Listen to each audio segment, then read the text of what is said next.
Akpọna ibe agba ike ya ọ bụla na be mmadụ ijele mụ na-agba ike ya ọ bụla na be mmụọ ijele mụ na-agba ike ya ọ bụla na be mmadụ ijele mụ na-agba ike ya nsogbu ụkpụrụ nne gị maka na nkịta nwaanyị zụrụ na-ata akwa obi aka obi mma mee obi aka obi mma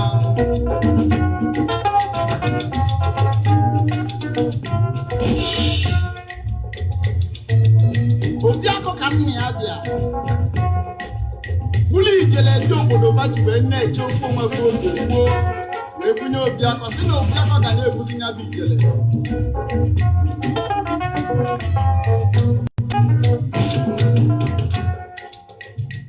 maka na oge gboo a ndị obi akọ ma azụ elu ala ọnwere ndị obodo ba na ba ga-eje ọgụ abaya n'ime duba anya mana iwu obi aka ọbụzi na nne ya ji akpọ nne ya asị ọ ga-achọzi ịtụ ntị na-agba wee nụ maka nne obi aka n'ebe gwanụ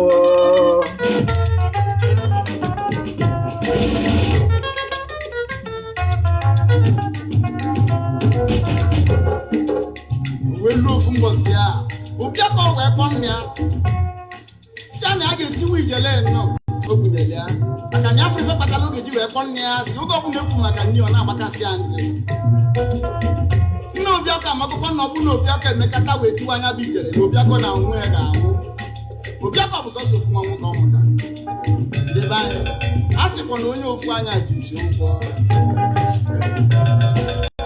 nne obiakọ wee na-ebe na-agbakọ ndị obodo sebabikọkwazue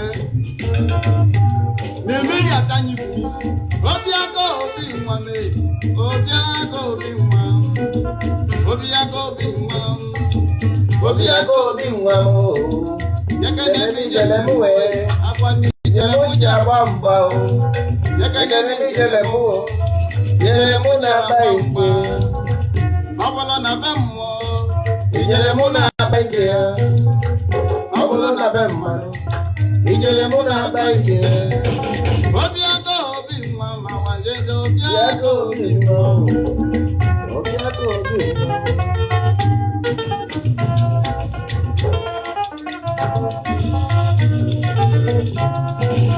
obiakọ obi nwa awanzenze obiakọ obi nwa obiakọ obi nwa awanzenze obiakọ obi nwa awanzenze awanzenze awanzenze awanzenze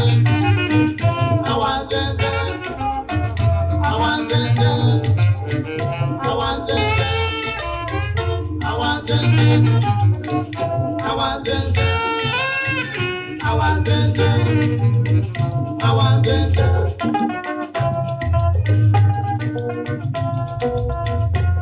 N'obiakọ anya mmiri jukọ ni anya n'ebe obiakọ obi nwa awanzenze obiakọ obi nwa awanzenze obiakọ obi nwa awanzenze obiakọ obi nwa awanzenze nyekene mi ijele mo awanzenze ijele mu ji agba mgba awanzenze nyekene mi ijele mo awanzenze ijele mu ji agba mgba awanzenze ọ bụrụ na be mmụọ awanzenze ijele mu na-akpa ike ya awanzenze ọ bụrụ na be mmadụ awanzenze ijele mu na-akpa ike ya awanzenze n'isogbu ụkpụrụ nne gị mata na nkịta nwaanyị zụrụ na-ata akwa awanzenze obiakọ obi nwa awanzenze ụmụ ibe anyị ekene unu ndị nsọ ala Igbo nwanne unu nwoke nọ nso ekele unu anyị si ka udo dịrị unu n'ụbọchị nke taata anyị si ka anyị wetara unu ozi ọma na enweghịzi ka esi echiga azụ na nchegharị adịghị n'ala idi nwanne ọ dịgo leti ịghọtago ihe mere na ala adịghị mma bụ uru ndị nze na-aghọtago ala adịghị mma bụ uru ndị nze ma ncha agbọrọ ncha agbọgọ nwanne a ga-asa ahụ ma ị bịara ahịa ma ị bịa ha ahịa ma maketi ga-azụ ma ị bịara ma ị bịa ha ahịa ma maketi ga-azụ nwanne otu nkwụ amaghị na ofu onye abịaghị ahịa ịghọtara otu amaghị na ofu onye abịaghị ahịa o wee buka. Ndị Igbo na-aza ụwa adị ka echere, ụwa adị ka echere. Anyị si ka anyị kene Eke, kene Orie, kene Afọ, kene Nkwọ, kene ndị mbụ, kene ndị ọkpụ na ndị egede, kene ikwu na ibe, maka na ka esi eme ya n'ụwa ka esi eme ya n'eluigwe. Anyị nwawu ndị nsọ ala Igbo, ndị ndozi ọdịnala Igbo, maka adịghị ama ama Ọnịcha gwara Obosi na anyị nwa bịara idozi ihe mebiri emebi, ma mmadụ ọ chọrọ ma mmadụ achọghị. Ihe awụ decision mmadụ take. If you like, if you don't like, ị chọrọ ma ị chọghị, that is it. Ihe anyị ji were eme, anyị chi ikwu okwu, anyị ewere egwu mgbe ndị ocho, egwu ndị okenye wee bido ya, maka na a sị na agwọ ofu onye furu na aghọ eke, maka enwere ike anyị na-ekwu ya, some people ga-asị na isi emebiene ndị ha agbaghị isi awọ, ha enweghị afụ ọnụ ọcha. Kedu ihe ha mere ha ji ekwu ụdị okwu a? Anyị atụrụ ha aka n'egwu ahụ wee sị ha geenụ ntị n'egwu a. Ihe egwu a na-achọ ịgwa gị bụ ọrụ aka gị, ihe ị kwesịrị ime asị mmadụ. Simple. Ọ sịrị ya ha banyere gị ọfọ n'aka, nke nye ya ọfọ ya, kwa ihe o kwuru, obi aka obi nwa m, nke nye ya ọfọ ya. That means ihe ọkụ ọgwụ nyere gị n'aka gị hapụrụ ọnyụọ, ịtụrụ aka tụje ebe ni, ịtụrụ aka tụje ebe ni. Isi ọhụụ Nigerian politician, isi ọhụụ ndị ọcha, isi ọhụụ ndị ọcha, ọwụrụ ndị Yoruba, ọwụrụ ndị Yoruba, ọwụrụ ndị Hausa, ị na-ebigharị aka ọnọkatakwa ọsịdọ Christianity. Mana afụbeghị m onye ọcha wụ pastọ n'Afrịka na-egwu ndị nwanne ha wayo. I never see. Ndị politishan na-agba egbe n'ala Igbo ọ bụghị ndị ọcha, ọ bụghị ndị Hausa, ọ bụghị ndị Yoruba, ọ bụ ndị Igbo na-agba egbe n'ala Igbo. E nwere more peaceful election na ugwu Hausa na Yoruba than n'Igbo land. E nwere more peace. Ihe m na-ekwu because nwanne anaghị atọ okwu ezi ebe a. Ihe anyị na-ekwu bụ eziokwu ga-emetụ ndị Igbo n'obi ka ha wee bụrụ ndị nsọ ala, ihe wee dịrị ha mma. Ebe one ka a gbara egbe n'ugwu Hausa? Ebe one ka a gbara egbe n'ala Yoruba ka a na-eme vote? Ịjụọ ndị be anyị, ọ sị na mmadụ dunyere ha. Nwanne, onweghị onye dunyere gị ochi. Ijere ochi because ị chọrọ iju ochi, ịghọtago? Onweghị onye dunyere ha eletere, ịghọtara? Unu ekwuziri datin, ihe ahụ nonsense, medicine after death. Nobody send them. Ọ bụ dia nwanne, ọwụ na ịma law of life, ihe nọ nso decide ime ka ọ ga-eme. Onweziri onye chọrọ use advantage ihe aha nọ nso na-eme, the person can associate. Ndị ifuru na-egbu mmadụ for politicians, ha na-egburu onwe ha, enweghị onye dunyere ha. They want to take the power by force. Ọ bụ because na ha represent political party, because nwanne, bird of the same feather flock together. Onye ori ga-aga na party ndị ori ebe ọ ga-ezute ọnụ ya. Simple.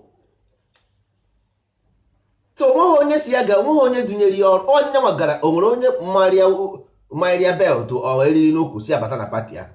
Ọkwa pati ọ chọrọ ka o jere. So ọ fụrụ pati na-eme ka ọ dị kpọsọ, dị ka ọ dị egoro. So ọ fụrụ pati dị ka ya, o jekwuru ebe ahụ. So unu ekwuzina datịrị na then send them to kill their onweghị onye sendịrị ha to kill their own people. They decided to kill their own people. That is a decision you take. Ịghọtago? Because m na-ekwu ihe all the time ebe a, nwanne, agwara m ụnụ ya gbasi ụnụ ike na ị nwere program na-arọ n'ime gị, nwanne, you are a victim to yourself. Because ị mana ndị a na-asụ ya n'oyibo ọ dịka ọwa omume. Program bụ omume. Kedu omume gị? Where did this your omume gị na-eme asị mmadụ, kedu ebe o si bịa? What is the source? Where is the source of this your character? Kedu ebe o si? Kedu the source of your character? Mgbe anyị mesịa, anyị ga-akọ n'ubi onye anyị bịara. N'ubi onye anyị bịara tata ka anyị gwa ụnụ na ihe niile anyị gwara ụnụ na anyị ga-eweta, anyị na-eweta ofu na ofu. Mana atụ inu nkiri nke ekete akpọghị onye tara ahụ afa, mana ebidobere ihe a na-eme. Maka na ihe mere nwata ji ebe akwa atụ aka bụ na nne ya anọghị ya, nna ya anọdụ ya. Nwanne, ụmụ ibe, ana Igbo adịghị mma echi, ọ naghị adị mma nwanne echi, ọ naghị adị mma, ọ naghị adị mma taa. Nwanne, ihe ọ sọrọ gị mee, si na m gwara gị kwotu mira, ihe ọ sọrọ gị mee. a sị na dibịa gburu ọzọ, ọzọ gburu dibịa. Ka ị na-akpa nkata ka ndị iro gị na-akpa nkata. Ka ị na-akpa nkata ka ndị iro gị na-akpa nkata. Ọsọ gị ma akpa nkata. Ọ bụ ọsọ gị ma akpa nkata. Ka ị na-egwu ọnụ ewi ka ewi na-atụ alụ ebe ọ ga-esi apụ. Mana ichi igwu ọnụ ewi ichiri ya na ọpịa, ịfụba ya ọkụ n'ọnụ ya, ọ pụta na ọpịa igbuo ya. Ọ ndị chụrụ nta, ịmara ya nwere ndị na-achụ nta, nwee ndị ma achụ nta. Ọ bụghị ịchụ nta bụ isiokwu, ị ma achụ nta. E nwere ndị na-esi n'ihu agba anụ egbe, nwere ndị na-esi n'azụ agba anụ egbe mgbe a na-achụ nta. O nwere ndị na-eji ịgba nta jesia nta gbara aka bata, nwee ndị na-eji ịgba nta jesia nta chere ụmụ anụmanụ nata. Mana ha niile bụ dinta. Ha niile bụ dinta. M gwara ndị Igbo, m ga-agwa gị destiny, gwa gị ya ma ị chọrọ ma ị chọghọ. Nwanne wite atụ nsọ ala, ndị Igbo anaghị adị mma. Quote me right. Si na m gwara gị enweghị ihe na-adị mma. Ọ bụghị Nigeria, if you like you change the name tomorrow, nothing will be good, because omume is a program running inside you as a human being. Ị nwere omume na-arọ n'ime gị. That is why ji gbaka ụkpaka. Enweghị onye bụ onye iro gị. Ọ bụghị about ifuru mmadụ n'anya ịkpọrọ ya asị. No, because ịma na moto nwee problem, ikpupụrụ eje na mekaniki amaghị ọrụ. Ọ na-ahụ ya aka, ọ ghụọ ya aka ebe a, ghụọ ya aka ebe a, ghụọ ya aka ebe a, the end of the day the generator agasa. Ịghọtago? So ihe uru na-eme kịta na-ahụ aka na generator mere mmebi. At the end of the day, ịkụsa the generator, ọkụ engine. Ịghọtara? At the end of the day, generator ga-akụ engine, simple as ABC. Nwanne, ife emebigo bụ na o mebigo. Kwerenụ na ihe emebigo. Chọkwa gị na-akọ ike na Facebook kọsịa eji wee mee gbuo Igbo na Lagos, o ji wee gbuo n'ugwu Awụsa, ọ na-akwụsịgo? Ọ ga-akwụsị? Jụọ na onwe gị ajụjụ ahụ. Ihe mere eji gbuo ha na Lagos, ọ na-akwụsịgo? Ihe mere eji gbuo ha 1967, ọ na-akwụsịgo? Ọ na-akwụsịgo aka na-egbukwa ha na-eje? Ọ na-akwụsịgo aka na-egbu ha na-eje? Mba, ịfụgo ya. So a na-ekwu because ihe anyị na-agwa unu confirm analysis. Ihe anyị na-enye gị confirmed analysis. Ọ bụghị nke a na-aja ọsọ na-ekwu. Mba, ọ bụghị na anaghị aja ọsọ ekwu. Anyị ba na ndozi ọdịnala Igbo nke ndị nsọ ala Igbo, because our interest abụghị ịbịa na Facebook ka ọ too. Ihe anyị chọrọ ime bụ ka anyị gbanwee because echi ga-elote anyị. Ọ ihe anyị na-eme maka ya. Ka echi lote anyị, period, onweghịzi ihe ọzọ. So ọhụụ maka onye nọ n'ụlọ be ya, onye nọ anọghọ n'ụlọ be ya. Mba. So ọhụụ na ihe anyị bụ n'obi bụ ka echi lote anyị, ọ dị-eche na anyị ga-agba ka anyị gbaa nza. Ọ dị ka anyị ga-achọ ịgba nza ebe anyị na-achọ ka anyị lee structure ga-echeta anyị n'ụwa niile, ụwa niile. Anyị ọ ga-agba nza? Ịmakwa na anyị gbaa nza because ọhụụ na ị na-eche uche, ihe a ga-eji elote gị bụrụ ihe rụrụ arụ, ịbara na akụkọ. So ọwụ na ebumnobi gị wụ ka elote gị elote, that means ị ga-agba the best. Ịba n'ime ọhịa ịgba the best anụ because ihe chọrọ nlote. Ọhụụ maka ọgaranya, ọhụụ maka ogbenye, ọhụụ maka ndị ugwu, because nchọba ndị ugwu onweghị na onye ga-elote ndozi ọdịnala gbọrọ nsọ ala. Ịchọba ndị ofe akwụ, that is not a legacy, because ndị niile mere Nigerian politics, all those things, ha enweghị legacy. Ịghọtago? Mana Mohammed nwere legacy, Jesus Christ nwere legacy. Gbagodi one single person Nigerian politics nwere legacy? There is no legacy, because unu aghọta ihe a na-akọ. Mana call Mohammed today, all the whole Islam people will come out. Call Christ today, every Christian people will come out. Kpọọ Nigeria, mana onye ga-akpọgo Nigeria ka onye ga-apụta. Ịghọta? Because unu ama ha na enwere ihe dị mkpa na ndụ mmadụ na-ebi ebi. Ọkwa ifuru omume ị gaa na University of ọbụla dị na West now, ịkpọọ maka Einstein, Albert Einstein, onye ọbụla ma onye ọbụla, because all program gọọmenti program jee na every university check the names of programmers you will see them how they represent the institution. Nwanne ọ bụrụ maka ndị politics, ịghọtago? Ọ bụ itinyezie destiny the program now, ndị ga-awụzi politician wu ndị ji program. That is only those people will develop their land because they have interest why they came at the first place. Ndị ifuru kịta bụ ndị ori na ndị ama, they have no interest. That is normal. Mmadụ bịara business, ọ bịara ahịa. Somebody came to market, ọ bịara ịzụ ahịa.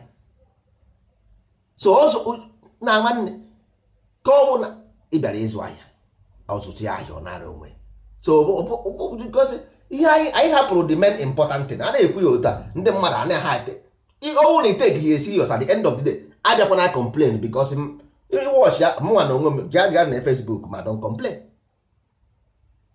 You got to go, and the mmadụ na Facebook na complain iwe a na-ewe m because this thing anyị na-ekwu every day here, every day by day anyị na-ekwu the same people ga-afụkwa kparịcha gị kpọọ gị iyi, they will still come and complain. Kwa the same thing m gwara gị, why are you kwa the same thing? I told you the same thing. Agwara m gị the same thing, isi m mba kpọchịa m iyi, the next day ị bịakwa na complain m the same thing m gwara gị. Ịghọta? Ajụrụ m ha that day si ya enwego onye politician ifuru bu egbe. No, kedu ndị na-ebu egbe? Ndị a na-enye ego ka goro votu ha, ọkwa mmadụ ka ha ọ bụ ndị mmụọ. Kedu omume na-adị n'ime ndị ahụ a na-enye ego ha? Ndị na-enye ego na ndị a na-enye enye, politicians ọ dị how many ka ha dị? Politicians in Nigeria how many one ka ha dị? Unu ruru almost 200 million as a citizen, one ka politicians dị? So all ka mgbe na ha dị 1 million, politicians dị 1 million or 2 million, unu dị 180 something or 90 something million people. 1 or 2 million people na-enye unu ego, unu anara dị ego. Nna, who is to blame? Kedu onye ga-anara this blame? Ngwa gị na because nwanne development is because ihe dị gị n'ime, ihe dị gị n'ime mana a na-ekwu this thing ọ dịka ọ bụ ihe dị gị n'ime with all the strong mighty your fundament mighty. Echiche gị ọ ya bụ ike gị, ọ bụ echiche gị bụ ike gị.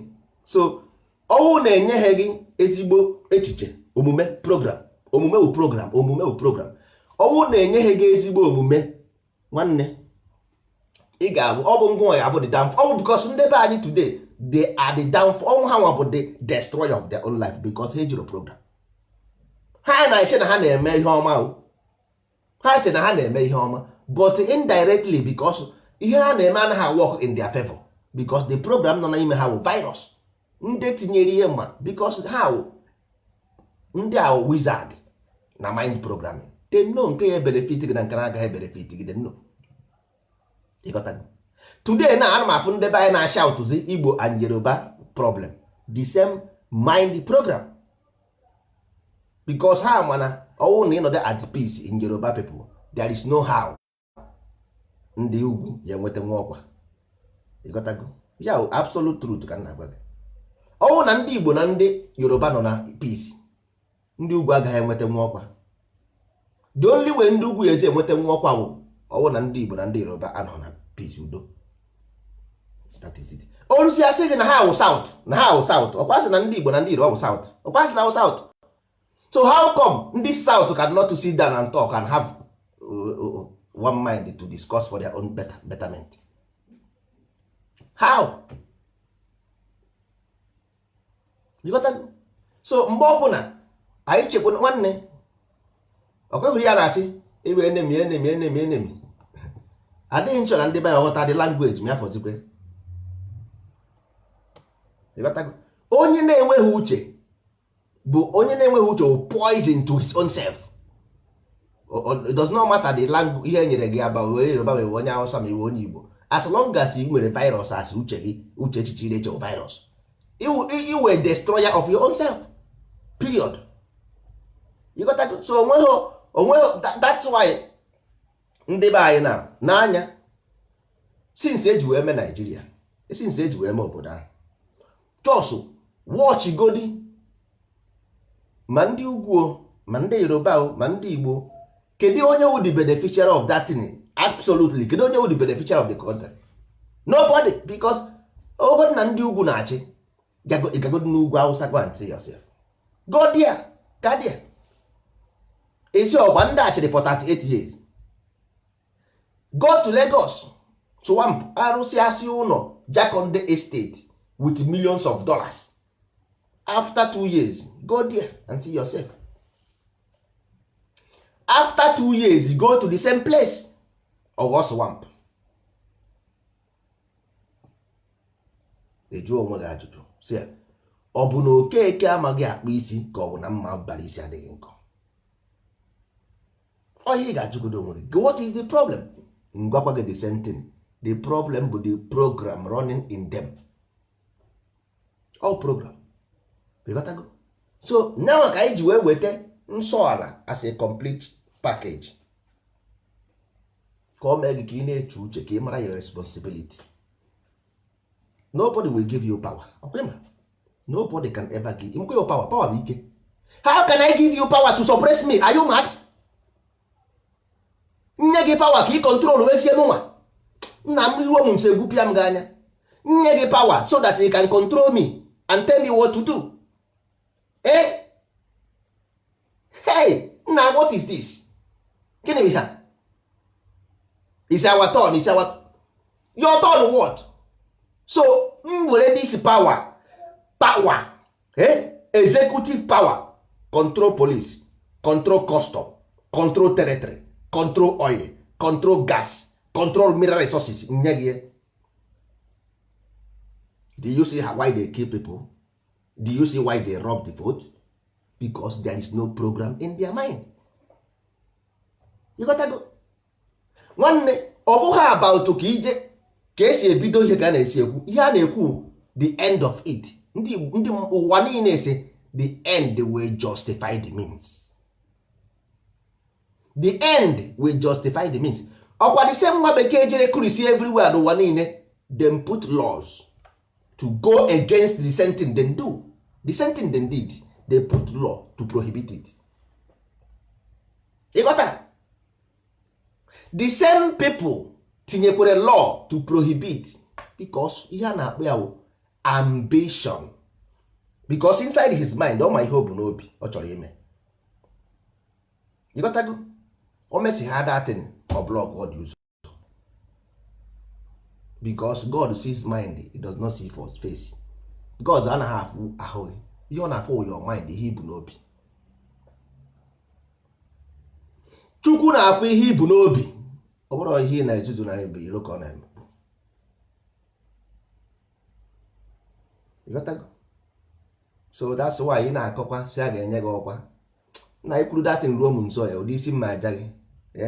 Ụdị isi mma aja gị nwere ike nje aga sef o merụọ m ahụ. Because o doro m anya na ụbụrụ isi ga-enidere ike ya ezigbote ọgbọ ka ọ pụọ ndụ. Ịnọkọta ịmakwa ihe a na-ekwu. Nwanne gee ntị, ihe a na-ekwu ihe a bụ a ga-enye gị ikikere. Ị ga-enwe ikikere. Onye ọbụla nọ n'obodo ahụ ọbụ ngụnwa ga-abụ ọzọ. That is nze na ọzọ. Ihe i kwuru ga-eme. Kedu ka isi chere na all this ndị ori na ndị ama we just sit down so that ikpọ ndị investigators ha ga-eme investigate. Onye dịka Babanjo, IBB ha, Tinubu ha. Ị ga-set a committee gaga mee these people investigate about the source of their wealth. Mbụkwa ihe na-akọ. Ị na-echekwuche. It's our turn, it's our turn. He will not win, he will win. Nwanne.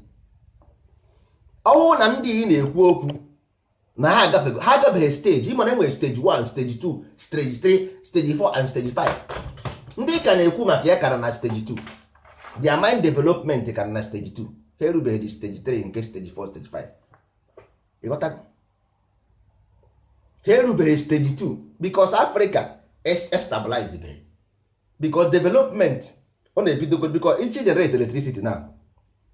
Ị ga-ewetagodi ndị copper, wetacha other different materials before ibezida crush ya destroy ya remote ya bezie before ibebe kwuo eziokwu developing this thing into vibration ka o nwee ike split light ịgago too much processing, too much process of copper, all those things, many things ka ị gara before irutezie die.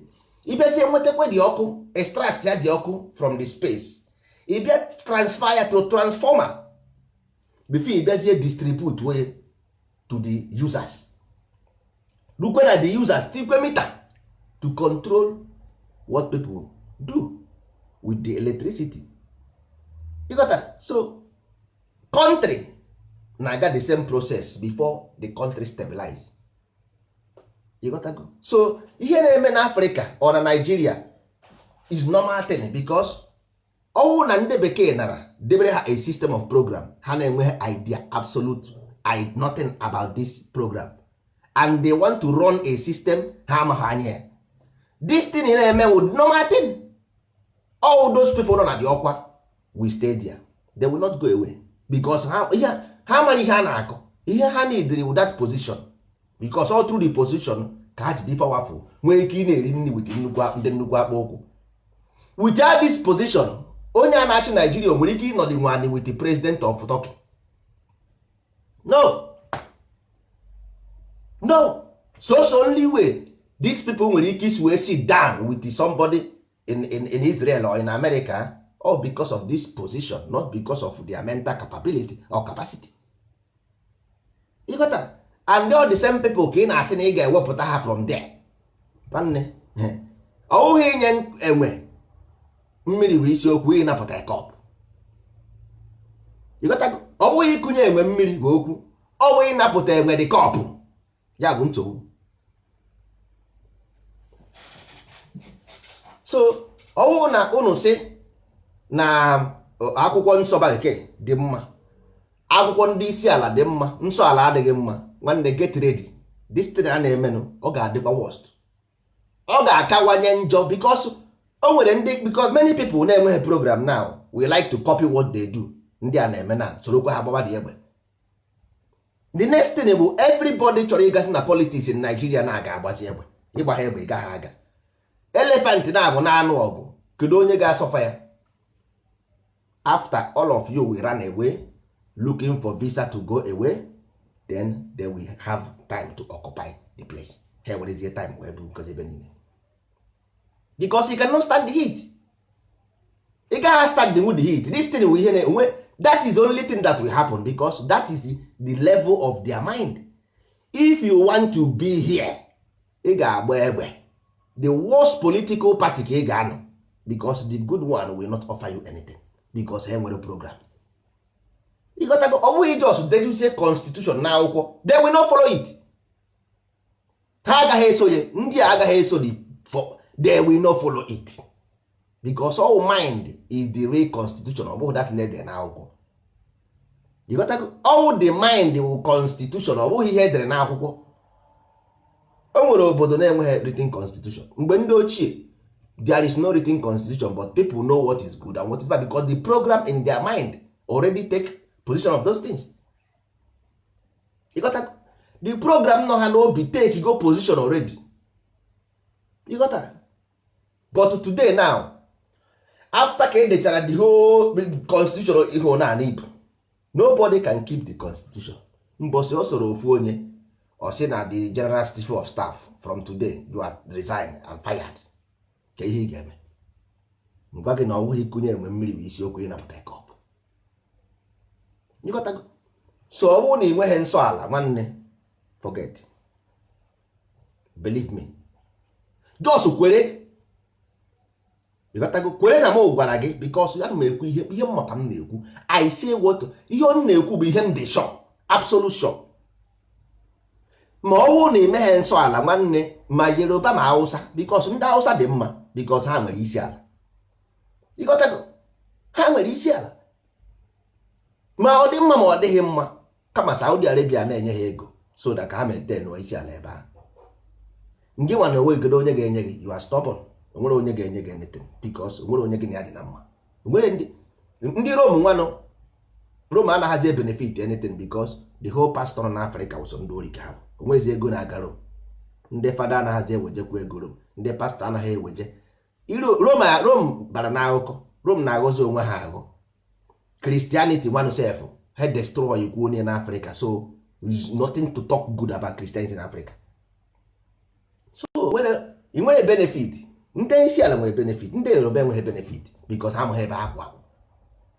Ịghọtago? Sọsọ ndị nwere benefit that thing Turkey ga na supply ihe ego because e nwere so many minerals na north, many minerals na north. So this is middle Europeans na America. Aka ha nkụ n'ugwu Awụsa ụnụ ma this minerals o juru eju, so ndị na-amị ya bụ ndị a na-etigasị isi ala, obodo a na-etigasị isi ala nọ n'Europe here, ha na-aṅụ the thing steady. Mana ị gaghị anụ pekem na ọgwụrụ onye na-ekwu anything. You got to go because na ha nwere a system, they have a system. Ndị nwa na onwe gị, nna gị dewere gị system, gwa gị ihe niile na akwụkwọ nsọ ala anyị ga-emere gị better explained. You got to go. So because all these things nwanne, sometimes ị na-ekwu ihe otu a ọ bụghị because ihe a na-ekwuru ihe a na ọ na-eme mmadụ force ka mmadụ na-ekwu ihe ọ na-asọghị ikwu na ihe ọ na-ekwesịghị ikwu. Why anyị ga-eji wee na-ekwu ụdị ihe a na n'igwe okwu ndị mmadụ na-eme ọ dịghị mma like that. Ịghọtago? But ndị ihe eji ekwu ihe ahụ na enwere ndị ga-anọ be anyị ọsị ndozi ọdịnala asị ha nke asị ha. Ịghọtago?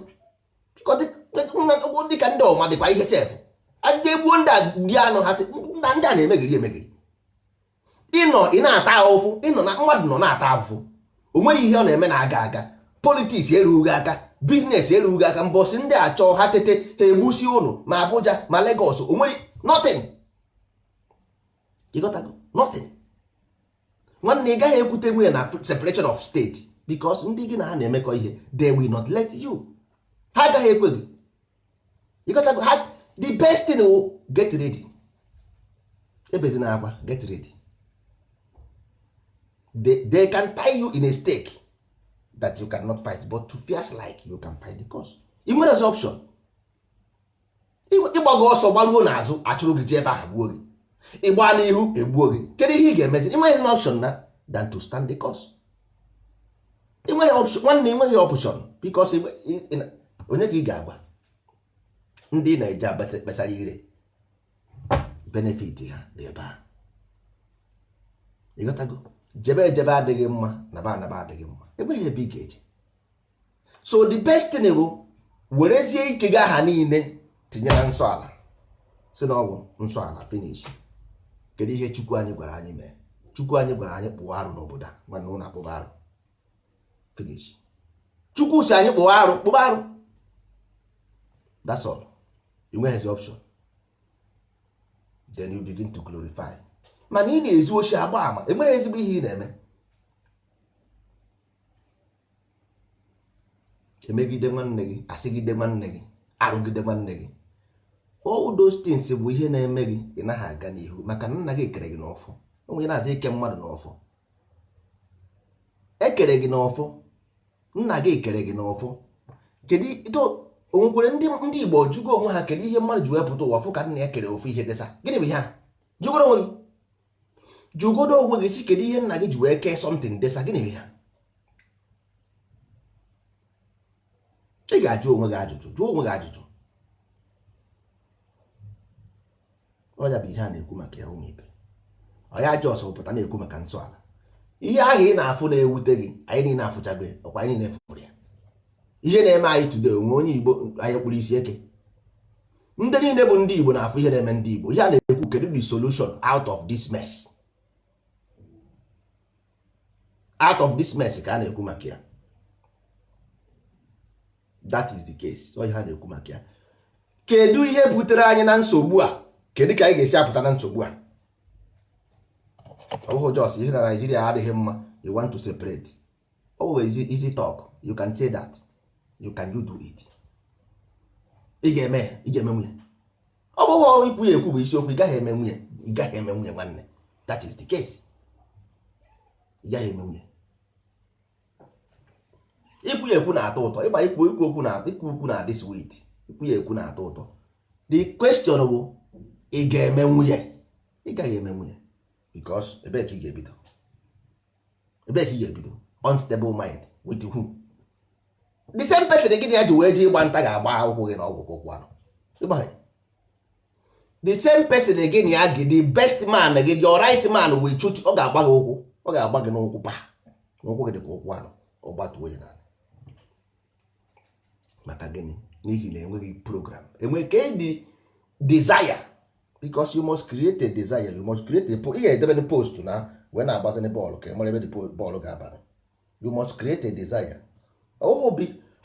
just to say something nwanne ị gaghị agwa mmadụ na ihe na-atọ ụtọ ị gaghị agwa ihe ọ na-atọ ka ya mba ihe na-atọ ụtọ ọ na-atọ ka gịnị you must have a desire ị ga-enwerịrị a desire before you can shoot a goal you must have a desire onye nwa mere all these small country dị n'ebe niile na-emesi ọfụma due to because ihe a na-ekwu ha ama ya they set this goal begin to move towards the goal period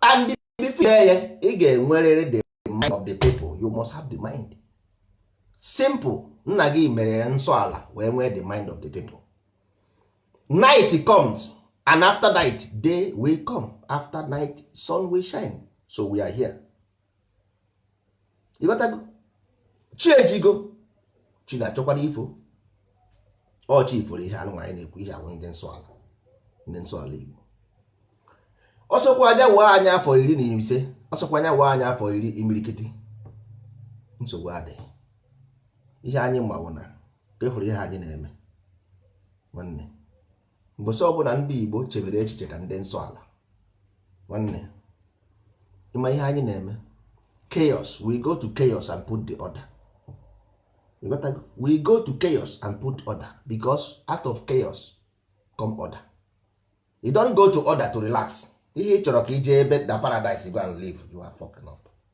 you must go and stop the fire and build a house on top of it so that your children agaghị ahụ ndị ụjọ you got to the whole game go to China go and watch the video game ha na-agba go to Europe and see the video game ha na-agba nke anyị wee ruo n'Afrịka ụmụazị etinyere ha movie ndị witchcraft ọtara m n'ụkwụ aka ọha m ntị ọtara m n'ụkwụ bịa fụrụ video game ụmụazị a na-agba ọ na-aga mission with ngwọ ihe o ji aga mission ọ ga-agagide oruo ebe ozo oruo ebe omenka until o gather place inside here wepụta the tenants ya weta ndị ka ihe wụ nnadị ụna ma ihe wụ nnadị ndị gịnị wụ nnadị ndị Igbo na-aza ụmụnnadị ibu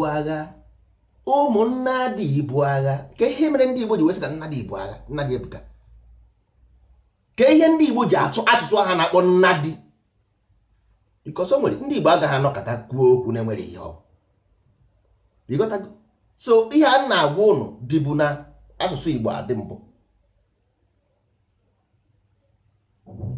ịghọtara ndị Igbo si okike kedu ihe okike na ike na-eme kwụrụ ma ihe bụ ike ịma ihe ike na pawa kedu ihe okike na ike kedu ihe ike na-eme n'ime okike ha sị gị na Mezaya wee come Mezaya wụ gịnị savior ọwụ Mezaya ka ụnụ na-akpa abịama ụnụ ma na-abịama wụ Mezaya ihe ọ pụtara ihe abịama pụtara n'ọnụ Igbo Mezaya the forthcoming ke na-abịa ama na-abịa ama ga-abịa ama nke ga-abịa Mezaya that will save ndị Igbo so Amadioha dị na-abịa ama na-abịa Amadioha ya abịa so ihe mere ndị Igbo ha ji ata ahụfụ bụ na ha anaghị practice that is the culture nna ha debere ha they don't practice it ha na practice western fake religion the religion enyere gị na west intention all neutralization the neutralize the acid all neutralization ọ bụrụ about heaven and earth because we want you to go to heaven anyị chọrọ ka ije n'igwe of course yes anyị chọrọ ka ije n'igwe we want the best for you so ọ bụrụ na na-eje n'igwe jebe nobody cares mana problem here is all neutralized all dilute is a dilution onwere ọ bụrụ about heaven or earth is a dilution simple mana ịgwakwa ndị be anyị ha they will call you the enemy at the end of the day they will come and say this will happen this will after them pray next thing nothing will happen. Onwe onye si gị ekpe na ekpere, onwe onye si gị na prayer anaghị work. Ọ bụrụ ya bụ the case. The case here is na your own is being given to you. Enyere gị for dilution. Enyeghị gị for superiority. No. Ịghọtago?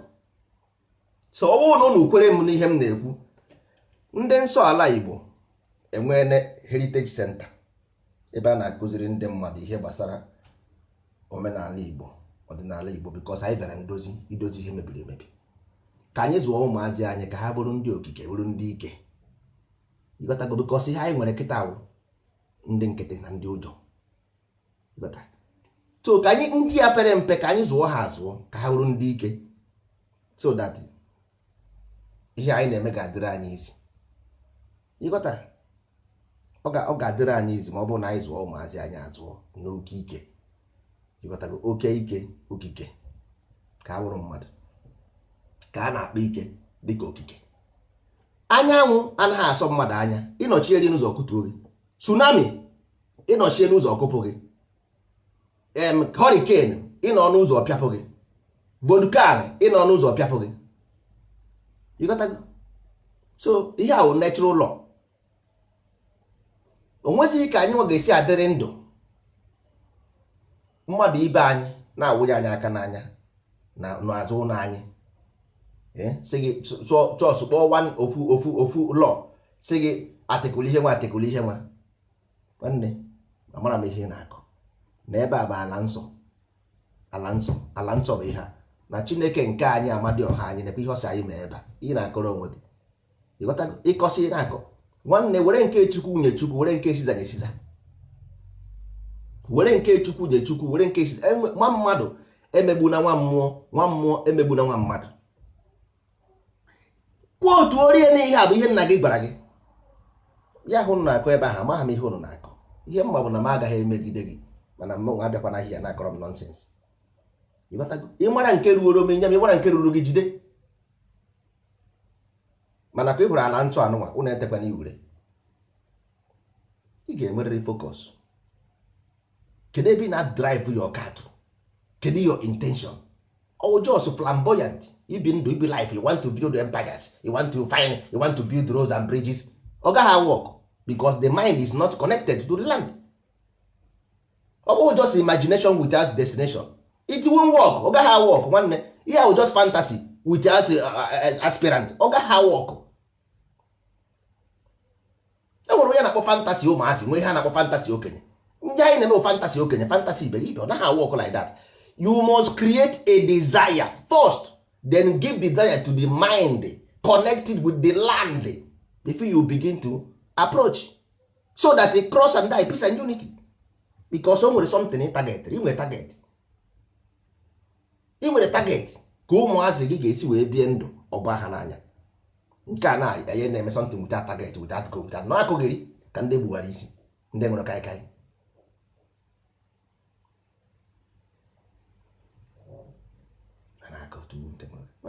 Ndị nsọ ala anaghị akọ ụdị akụkọ ahụ. Anyị ewepụtago webụsaịtị. Onye ọbụla nwere aka ọrụ, ihe anyị chọrọ bụ ka anyị mobilize ya our youth nwere aka ọrụ. Onye ọbụla nọ ebe ọ nọ, moto go mebiri emebi, gaa na artisanhub, chọọ nọmba mekanik nọ close to you, because before mmadụ aga enye mmadụ right go ahead in the site, anyị ga-eme sure na anyị ma onye bụ onye ahụ. Anyị na ya ga-anụ ala kpaa nkata, dịkwa sure na ihe ahụ o tinyere ebe ahụ bụ n'eziokwu n'ọwa mekanik, so that echi mmadụ kpọọ ya na fon ka a ghara isi na agba manụ na-ejiwe efere. So ebe ọ bụ na ị nọ, so for the moment ihe anyị nwegoro bụ Nigeria, anyị nwebeghị the worldwide. Ebe ọ bụ na ị nọ, ị gaa na the site, ihe ọ bụla ị chọrọ ịgo ihe, ị chọrọ ire ere, tinye ihe ọ bụla ị na-ere, tinye shọpụ gị, na-ere mmanụ, na-ere bịa palọ, ị na-ere tombo, na-ere palm wine, ị na-ere cosmetics, ị na-anya moto, ị na-anya palọ, ị na-anya keke, tinye fonu gị. O nwere onye na-idiri kpọọ gị, onweghị onye si gị nye ya ego, onwe onye si gị nye ya afọ, onwe onye si gị nye ya peni. Ihe anyị chọrọ bụ our youth nwere aka ọrụ ka ha nwee ike inwe easy access n'ihe ha na-eme. ewu birikila. So mmadụ nwere ike ịkpọ gị so that o nwezie onye bụ onye nsọ ala chọrọ birikila olidizi ịgabazi an outsider ihe onye idiri ụba na awa site chọrọ onwe birikila ọ bịara ọrụ ya ọrụ the money circulate ọwụzi nke a na-agasasị ego na-agasasị ego na-agasasị ego ka anyị mewegodi na ihe anyị gburugburu ka anyị gbawanụ ndị Igbo si nọ na ka ihe na-agba kpurukpuru ka anyị gbawanụ kpurukpuru ndị nọ Idumota ndị nọ Alaba tinye shọpụ gị mmadụ chọzi igo ihe o nwere ike sef ọwụ na ọ na-anya fụ na goslod iji Alaba ọkpọ gị na fon nke wepụtara ya ihe wepụtara ọkwa ha nke ndị ochie na ndị ahụ gịnị ya akpa gbasịa ọwụ na orughị uru gị ọwụ na ụjọ na-atụ gị according to igwesi apụta ebe ndị mmadụ nọ because anyị nwere onwe anyị enweghị ihe anyị na-eri die ka anyị sị na anyị chọọ kọmishọn nọ o nwere ike in future anyị nwere ike na control the movement of the money but for the moment ị mana ndị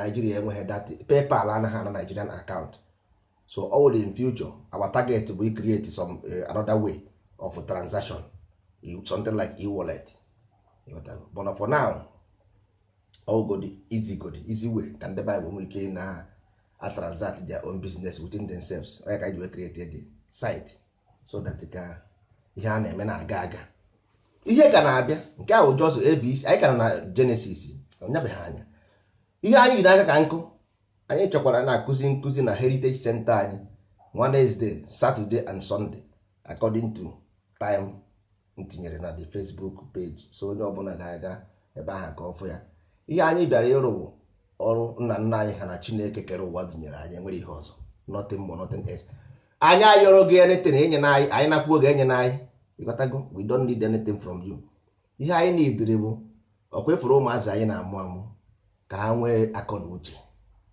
nwere ihe anyị ji ga-eme because most of our people now ụbụrụ ha anaghị arụ ọrụ ịghọtago most of them not all of them ụbụrụ ha anaghị arụ ọrụ their own target wee fụ na you are destroy and down all their target enwere ihe ọzọ because ọnwụ na obi ha dị mma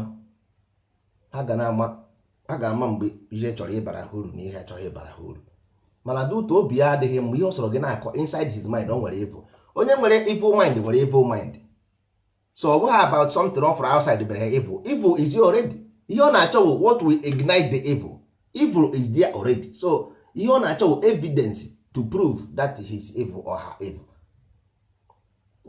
asị ajọ mmadụ bụ ajọ mmụọ enwere onye ị ga-eme ime something or react differently nwe onye ị ga-eme ime something or react differently so ihe na-achọ ịgwa gị bụ na datin dị bụ n'obi ya adị before ọ bụghị because of ihe onye a mere ọ bụbụ ihe ọjọọ aha n'obi o bụ ihe n'obi since ọ bụghị because of something this boy or that girl mere ka o ji wee react ya otu a no ihe aha bụ ihe o bụ n'obi before ịghọtago only thing bụ na ọ fụziri chance to expose that evil mind or use the advantage to expose it ịghọtago so mmadụ enyezina excuse nwanne ihe ọjọọ bụ ihe ọjọọ ihe ọma bụ ihe ọma ịghọtago nsọ ala Igbo nke ndị ozo na anyị wetara bụ ihe ọma ọ bụghị onye ọbụla ka ọ ga-efavor because evil we see them we see evil already we know what is evil before evil will come we know because anyị na-afụ na ife afụ na nzuzo ịbịa ha na art ya ninja nwanna ya agba gị tako anyị agba gị stud because we know ihe anyị bịara bụ ọdịmma nke ndị Igbo ma ndị kwere ma ndị ekweghị you don't need to agree with us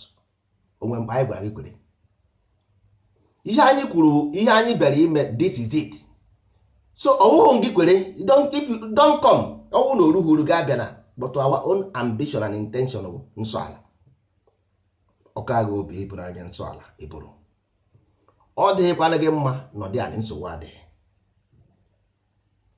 the end will justify the means ọkwa ihe kwuru n'oge ikpeazụ ka anyị mara ndị niile nọ America today ma na England na-eri awufu na England ha nọ mgbe arụrụ England mba ndị na Australia na-eri awufu na Australia ha nọ mgbe arụrụ Australia no ndị ebe anyị nọ Germany na-eri ego adụrụ na Germany ha nọ mgbe arụrụ Germany enwere ihe adịrị na development of Germany no mana the same law Germany sisi nye ndị mmadụ adụrụ onye enwe ha aka ọrụ sikwụọ ya ụgwọ benefit onye rụsị ọrụ ọlụzu ọrụ ya sikwụọ ya working benefit ọ nọ mgbe e mere the law onwe ihe adị na the law no mana ọ na-eri awufu the law iwu ahụ ọ na-eri awufu the benefit of the iwu yes so anyị agaghị deprive gị anything because na iso ha ya emenụ. Ogo na anyị sị na ịma ha eme ngị pụta n'ụzọ ọ maka ọdịmma nke gị because ihe anyị na-eme awụrụ ihe ụmụazị, ọ bụ ihe egwuregwu. Hapụgodi ndụtụ a na-emegodi ihe netwọk a nwanne, ihe a bụrụ ihe netwọk. O nwere mgbe ọ ga-eme ọrụ ụzọ ọgụ nne na-agbara nwa ọ bazie ihe tigbuo ozugbo ọ bụzi otu ọkọ ga-adị. So ọ ka mma na onye oru bụ a jiri ụtụtụ amara ndị bụ ndị ofeke kwesị ha n'ọdịnala nwoke nsogbu adị, enwe benefit ruru ga ga-enye gị, ị ga-eri nsogbu adị. Mana otu isi ma bụ bụ dị stable ịghọtago. Ọwụ ndị dị stable come ihe anyị na-eme will stay forever and ever. Ebe ahụ ụnụ fụrụ a na-ekwu okwu na movie na vidio ọwụ nọ nso na ebe ahụ ọkwa ndị ọzọ ka ụnụ fụrụ ụnụ ọfụrụ m na vidio ahụ. So ogo ngara isi na ọwụ nọ nso, ndị ụnụ fụrụ na vidio ahụ ọ nọ nso na ebe ahụ ụnụ ọfụrụ nso dị ya mba. So ọwụ nọ nso na-ekwu dịtịrị ebe a na-eme bụ skuulu a na-ekwu na Nnewi nọ nso na Nnewi Heritage Center na Nnewi ka ọ dị, ụnụ ọfụrụ na Nnewi mba. So ọ bụghị ihe m mgbada emekwana mistake gotago bụrụ my own not in Spain. N'ala Igbo ka ọ nsọ ala Igbo bụ n'ime anyị ka ọ dị. Ọwụ na ikwere na nsọ ala Igbo ibibe ndụ ka onye nsọ ala nwanne, chara ihe ọjọọ achara gị. Onye maa gị ofu ọra maa ya 20, ịma ya 20 otu hụrụ gị jaa ya isi, ịja ya isi otu hụrụ gị gbaa ya ọkpa. Jụọ ya why ị ga-eji nwa m dị ụra, why jụọ ya why ka ọ sazie gị why o ji ma gị dị ụra, then ị marazi ihe ị ga-agwa ya. So otu a ka anwụ si eme, otu a ka ike kere ụwa si eme. Ụhụ nke asị na akọtu nwere ike ndị mmadụ nọ ka anyị na-ekwu nsọ ala asị ya nwanne nsọ ala ka anyị ga-eji enweta ya n'ala Igbo. Onweghị onye na-eji nweta, enwe ihe a na-enweta, enwekwa ihe anyị na-atị gị na anyị na-enweta. Ihe anyị na-ekwu maka program running in your mind so that enwere nsogbu bịara gị ka ị mara ka ị ga-esi asọlve ya. Nsogbu bịara gị as a human being ka ị mara ka ị ga-esi asọlve nsogbu gị, then all this is superstitious nonsense and fear will be reduced. Then you marazie ka ị ga-esi wee na connect to the God that created you, whatever you think, or Chineke gị or Chukwu gị. Ị mara how to harness this thing and control them for your own benefit. Control ya in your own benefit. Ọ ha sị gị wụrụ slave for your own God. Why? Ụnụ ama na ike kere ụwa ka eji wee rụọ plane. So ọ bụrụ na ị na-atụzi egwu ike kere ụwa, how can you create from the ike kere ụwa? Ifu ike ịgbapụ ọsọ, ifu ike ịgbapụ ọsọ, Chineke na-abịa ịgbapụ ọsọ. How can you create na ọkwa Chineke bụ ike na-eke n'ụwa na wasa Chineke kere ụwa. So ịchọzi create something, kedu ihe ị ga-eje create with gịnị? With mkpụrụ amụ.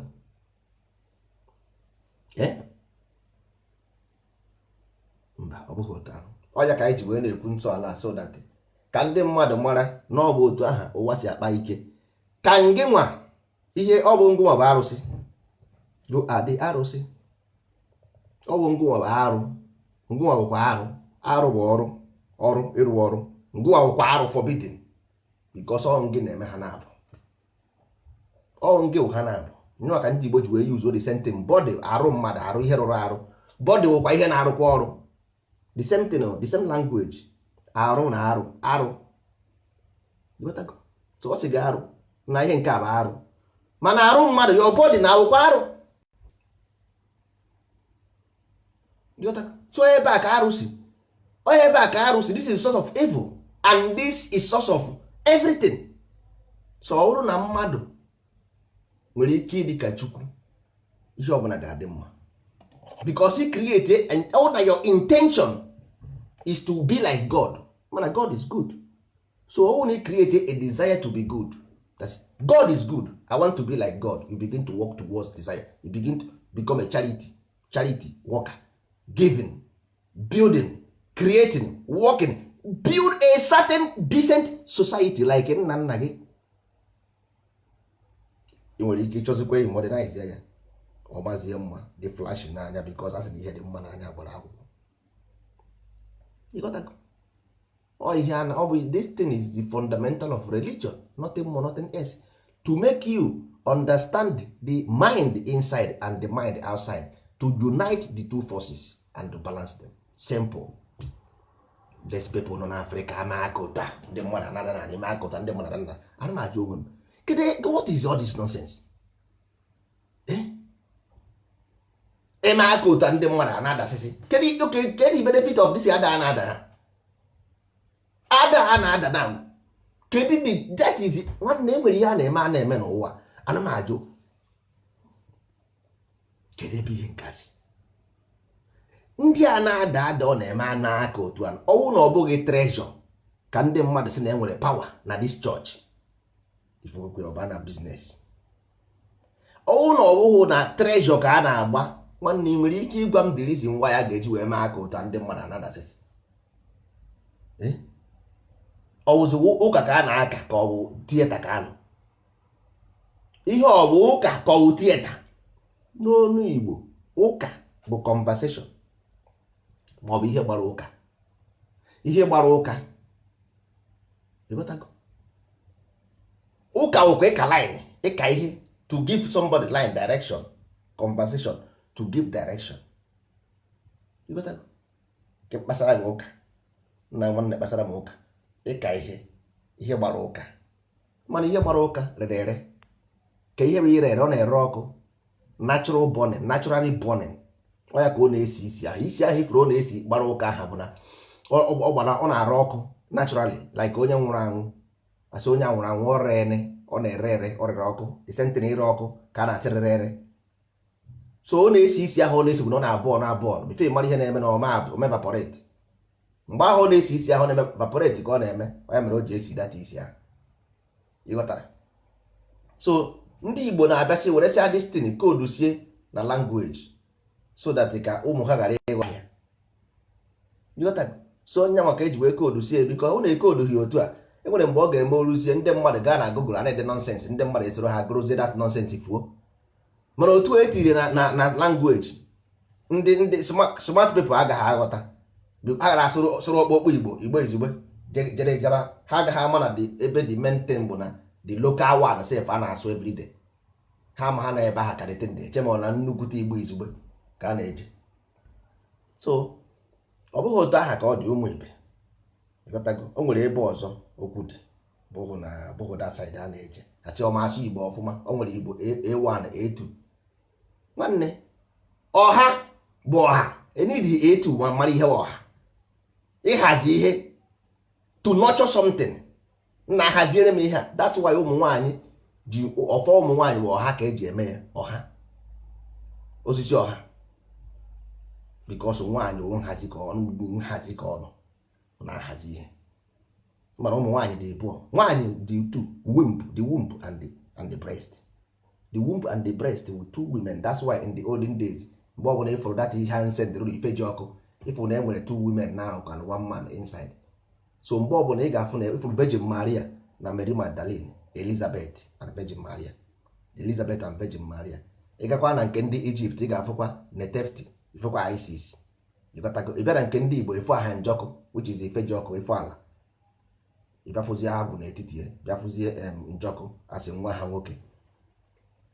So all these things will natural. Every religion bụ natural law is astrology. That is why ndị mmadụ na-akọ ihe ha na-akọ. Don't listen to them because ha mara ihe ha na-akọ. Ma ndị Christian ma ndị Islam ndị ma ihe ha na-akọ bụ ndị Pope nọ na England or Western politicians because you cannot be a politician in the West without knowing this thing. You must pass through. Ndị Igbo na-emebie ọ bụrụ na ị gaa through this ihe a na-akpọ natural process na-aga dibịa ịgba afa ịchụ aja ile ụwa ọgbanje iyi ụwa ibu mmiri ibu ndị amoosu otu aka ga-emegide were na 12. You got to go. All those things are chemical principle how to transmute the mind. Ihe edobere gị dị coded ka ezoro ya ezo. Mana all those people ndị agha ga-awụzi leader ga-ama ọha maka a ga-akọwara distance na ha akọwara ya ndị nkịtị. Onye ga-eji wee debe ya na iberibe ga-edobe ya na iberibe so that because idebe ya n'ebe ma ihe ndị mmadụ will work towards it. Idebe ya na iberibe asị ọrụ anụ onweghị nobody will care about it. Ịghọtago onweghị onye ga-adị kia onye ga-eji wee dobesi ha ma ịchụ aja ma all those things edewe ya ka ọ dị simple so that ndị mmadụ agaghị eteke serious. Mana ihe meziri bụ na ndị ori na ndị amajizie na-egwuzi ụmụnne ha were disenti na-eme n'ụlọ ụka. Ihe ahụ fada na-eme n'ụlọ ụka bụ disenti na anwụ na-eme n'elu kpọtụ ndị mmadụ amaghị. Ihe fada na-eme n'ụlọ ụka ahụ disenti na anwụ na-eme n'elu onye ka fada na-eme datin in ritual processes ya ka o ji emepụta ọkwụ aka ya o weta oriri gbajie omee nke ịhụ na ha ahụ ya na-eme tebụl ahụ ekpuchiri ekpuchi enwere a particular kind of stone eji were the table. Unu na-anya na dị akwa unu ga-afụ na enwere symbol na dị akwa. Unu fụ na akwa fada yi na o nwere mark symbol color ọ dị ya. Ịghọtago? So all those things are symbolism of nature ka a na-egosi unu. Ịghọtago? Mana ndị pastọ ịjụ onye pastọ si ya na kedu ihe ị na-eme na ọ pụtara ụlọ ụka okwusi okwu ọsị tụọrọ ya ego na kedu ihe onye a na-akọ what is your job? Isi na Chukwu kpọrọ gị Pentecost bụ gịnị? Mbọsị mmụọ nsọ dakwasịrị mmadụ. Kedu akwụkwọ ị na-use the same Bible? Why don't you have your own book? Go and write your own book and teach people with the same book na. Ịpụta bụrụ the same book ị na-asị ndị Roma amaghị eme na ọwụ new life. But the same book ọkwa the same book ndị Rome dere ka iji. Yes. Akwụkwọ ahụ na ị gaghịzi apụtara nna nwanne ihe ahụ onye ahụ ka agbara. Ị na-agwa m na disi ndị amaghị ihe ha na-eme mana akwụkwọ ha ji nke nwa ji akpọ ụka ahụ egwu wayo ọ ha nwadere dị akwụkwọ. So ka onye na-amaghị ọ na-emeba tọnụọ culture into criminal empire na akụgịrị. Unu adịghị na-ekwu na religion unu na-ekwu destiny unu na-enye these people goal. Onweghị onye na-ekwu ma ọ dị mma ma ọ dịghị mma. Go straight to the criminal. Because unu na-ekwu ya otu a nwere ike ndị pastọ anụ ga na-afụ chance continue ihe a na-eme. Nwanne ndị a bụ ndị ori. Ya criminals ndị ochi ka ha bụ ndị ori. Unu ahapụ ya na-asị religion eme hapụgodi dị nwa bekee aka. Face your problem. Ọnọdụ ya face to face with you. Unu niile unu na-agafe n'ihe ụlọ ụka ahụ unu na-afụ unu na-erekọd ya unu fụ ka mmadụ na-eme ọma aka ụta ndị mmadụ adasị ya ịrekọd chajeti na Facebook. Kenya enwere Kenya m fụrụ na DC today. Kenya media pụtara na media na-ekwu media ụka mmadụ just media somebody nọ na media pụtara na-ekwu ihe ndị chọọchị na-eme na Kenya. Ndị chọọchị ndị pastors na-eme na Kenya. Okay. Ndị Naijiria kwa ha nwere mmadụ one na Naijiria ka unu fugoro ndị media na-ekwu that kind of thing. Mmadụ one. Because ihe a na-eme na South Africa ọ na-eme the whole Africa niile the whole Africa. Wrecking your own vulnerable children n'anya class. Go the whole western expensive cars mansions wreck the whole poor people na village unu. Were ha goro nnukwu moto arụ na obodo oyibo goro mansion goro plane. The medias ndị media na-ekwu okwu na-enye news ha niile gbaa unu ka okpuchie ka ọ gwa gị na these people are living under fear as well. Ha believe na this man or man of God. They believe because when I believe na this man or man of God they will say against it. But ha believe na how such mind kedu ụdị uche ndị a nwere iji wee believe na these people bụ man of God. Ndị ahụ ndị media ndị ahụ ndị na-eziri gị news. These people ndị na-eme ịpụta everyday copy their news but send them na my page that na enwere news breaking news from channel TV enwere breaking news from ihe nwa. These people enweghị ike iwenite ọnụ sị nna nwanne human being pụtara as a human being. Fụ mmadụ ndị mmadụ ruru thousands ọma aka ụta ndị mmadụ na-ada ịjụ ha kere ihe ha na-emebe ọsọ chọọchị. Ị na-edere ịga na the media ebe ị na-eme media ha sị na ihe a bụ ochi ka ndị a na-ezi gọọmenti should intervene because ndị media na work with government na they are government workers. Ha nwa kwesịrị isi government should because ihe a nwanne emerụgo ebe onye nwe ụlọ ga-ama always because na mmadụ dị vulnerable you need use the advantage because these people want to worship God. You got to go. They want to worship instead of you to tell them that you don't know. Si ebe ahụ pụta sef ka ị na-eme na pastor na ọ bụghị ochi ka ị na-ezu. You got to go. Kedu ihe ị na-eme tie as pastor ịpụtara ịgwa ndị mmadụ na God o nwere nke m fụrụ oburu telefon si a na-agwa Chukwu okwu ndị mmadụ ju ọ na-agwa Chukwu okwu ndị mmadụ more than ị na-asịzi oke ndị nwa bekee bịazi igwuru mmanụ anyị na complain ka ya na complain ebe ọ bụ na all we can offer is millions of people clapping for somebody waking up from dead casket. Millions of people clapping for one man waking dead person up. If this thing is only what we can produce, are we not ashamed as a race? Ọ ihere anaghị eme anyị na ọ bụrụ na ihe anyị nwere ike iproduce wu na generation ahụ this kind of human beings eme aka ụta mmadụ adasị ya mmadụ asị mmadụ ebinye n'ọnwụ na-emegasị ụmụ ihe dị iche iche na-abaghị uru na-akpasu mmadụ iwe. Anyị na-complain kwa na ndị China na-abịa ịnara anyị anị anyị, ndị nwa bekee na-abịa na-eme nka na-eme nka. But look at religion is program of the mind. Unu amaghị religion bụ omume gị. That's why that people were victim, because that thing is what controls the mind of human being. So you hapụ ya n'aka ndị ori, ị ka na-egwu nke politicians, nke ahụ ga-awụ the worst. Oh, na this person nọgị, politicians cannot have ndị iberibe. That is why ha na-ekwu against it, because ndị na-eme ụnụ ndị iberibe for the politicians to use make of them bụ ndị pastor. Pastor will first make you onye iberibe. The politicians will relax. They don't need to worry, because pastor already done their work for them. So enwezi ihe na-eme na ọsị God knows best. Ihe ọbụla politician mee ihe ọbụla ọsị na God knows why, because pastor ejidego ha nnọọ gasa. So ihe ọbụ anything ọbụla God knows the best. In the name of blood of Jesus, everything will be okay. God forbid. God must hear this. So at the end of the day, hand in hand, ha na-arụ hand in hand. That is why ha anaghị ekwu against it, because how the beneficiary of it. Mgbe ọ bụla ha chọrọ ha akpọọ ya, all this plan ifuru ha na-azụ, 50% of those plan politician na-enye ha debon. Go and do your own research. 50% of the mansions owned by ndị pastor politicians na-enye ha the thing. Go and do your own research. You come and tell us na anyị ma na awa ya n'afa. You got that? Because ha ama ihe ha na-eme.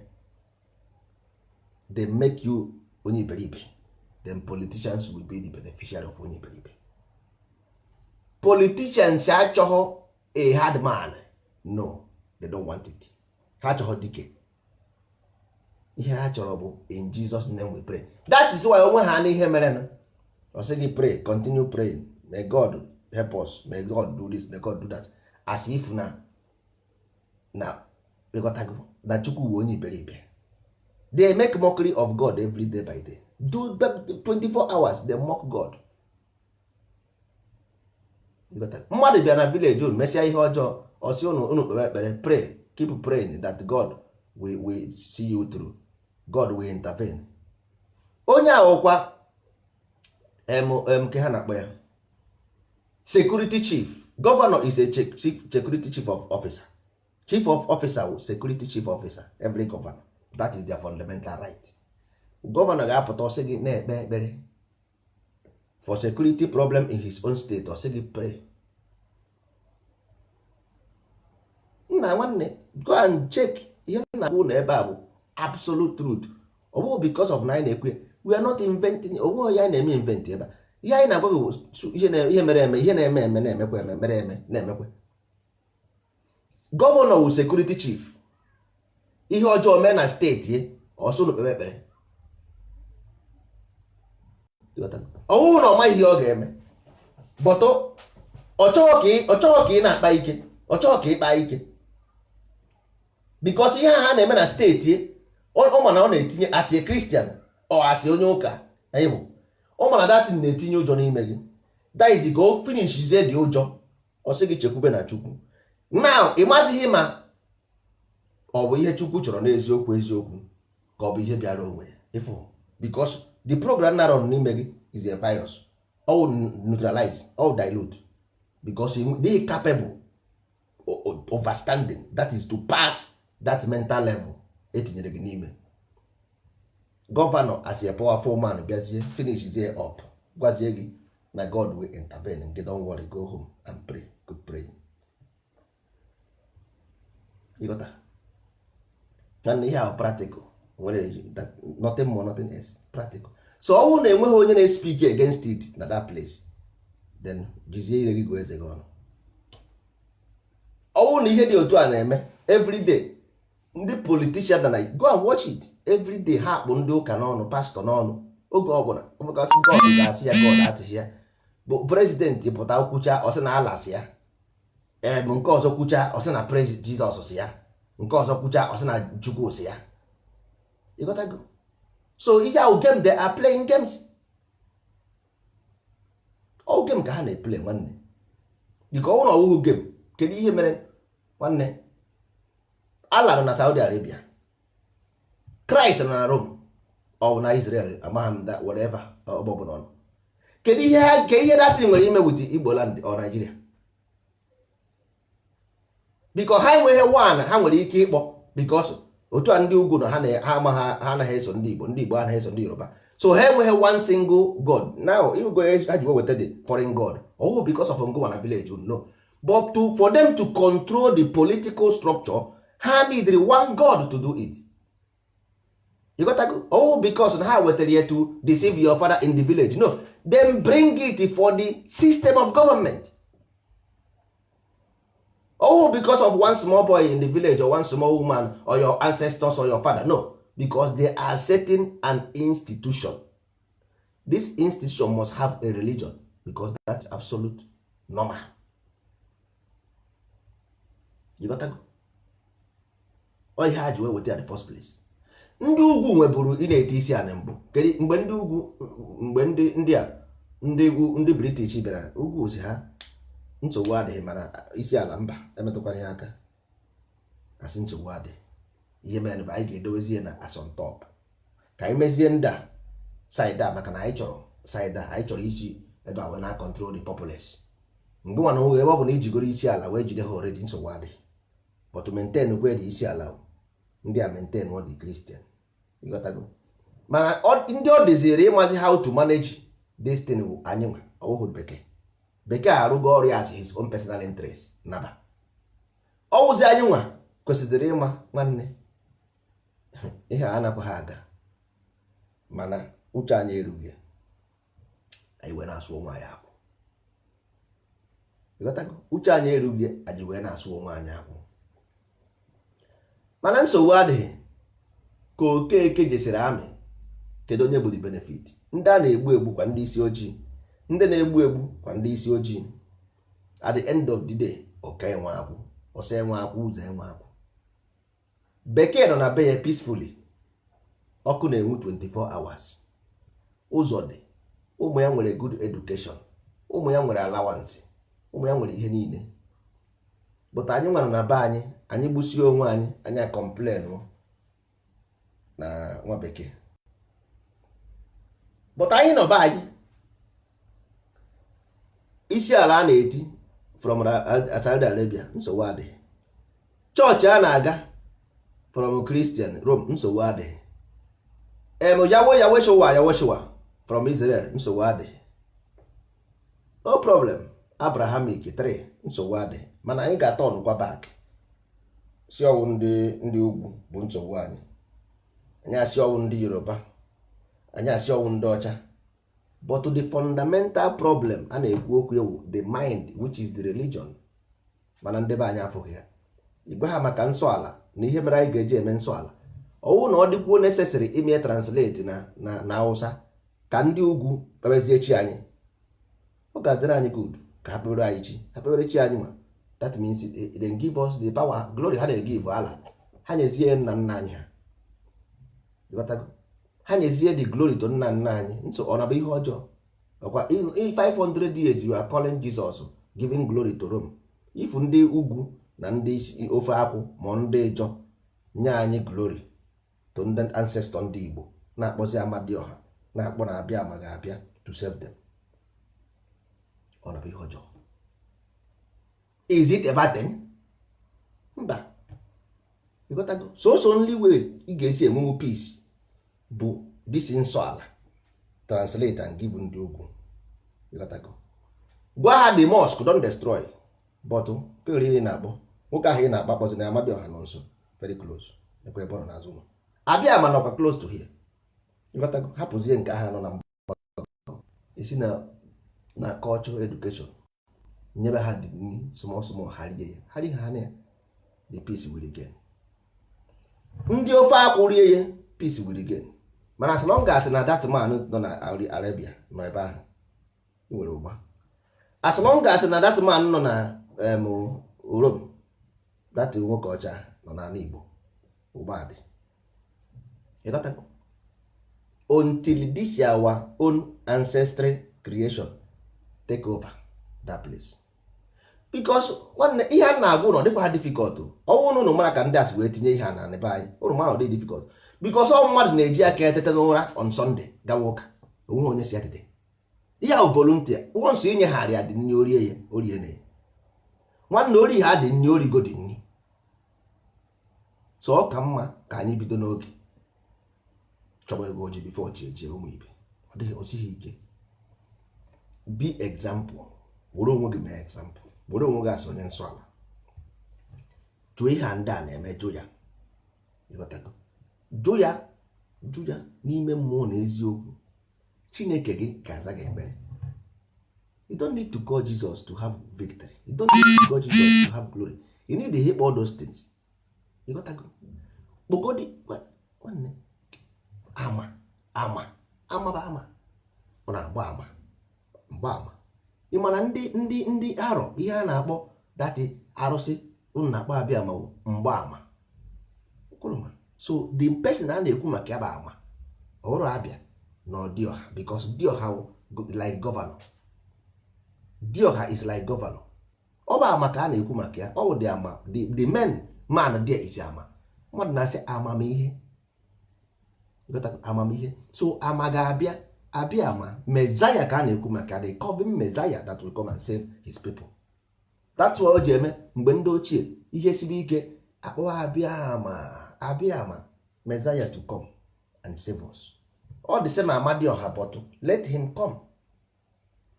Like ndị Jew they na-eche Messiah, they are waiting for Messiah period. Onwerezi ihe ọzọ. Any other thing is misinterpretation.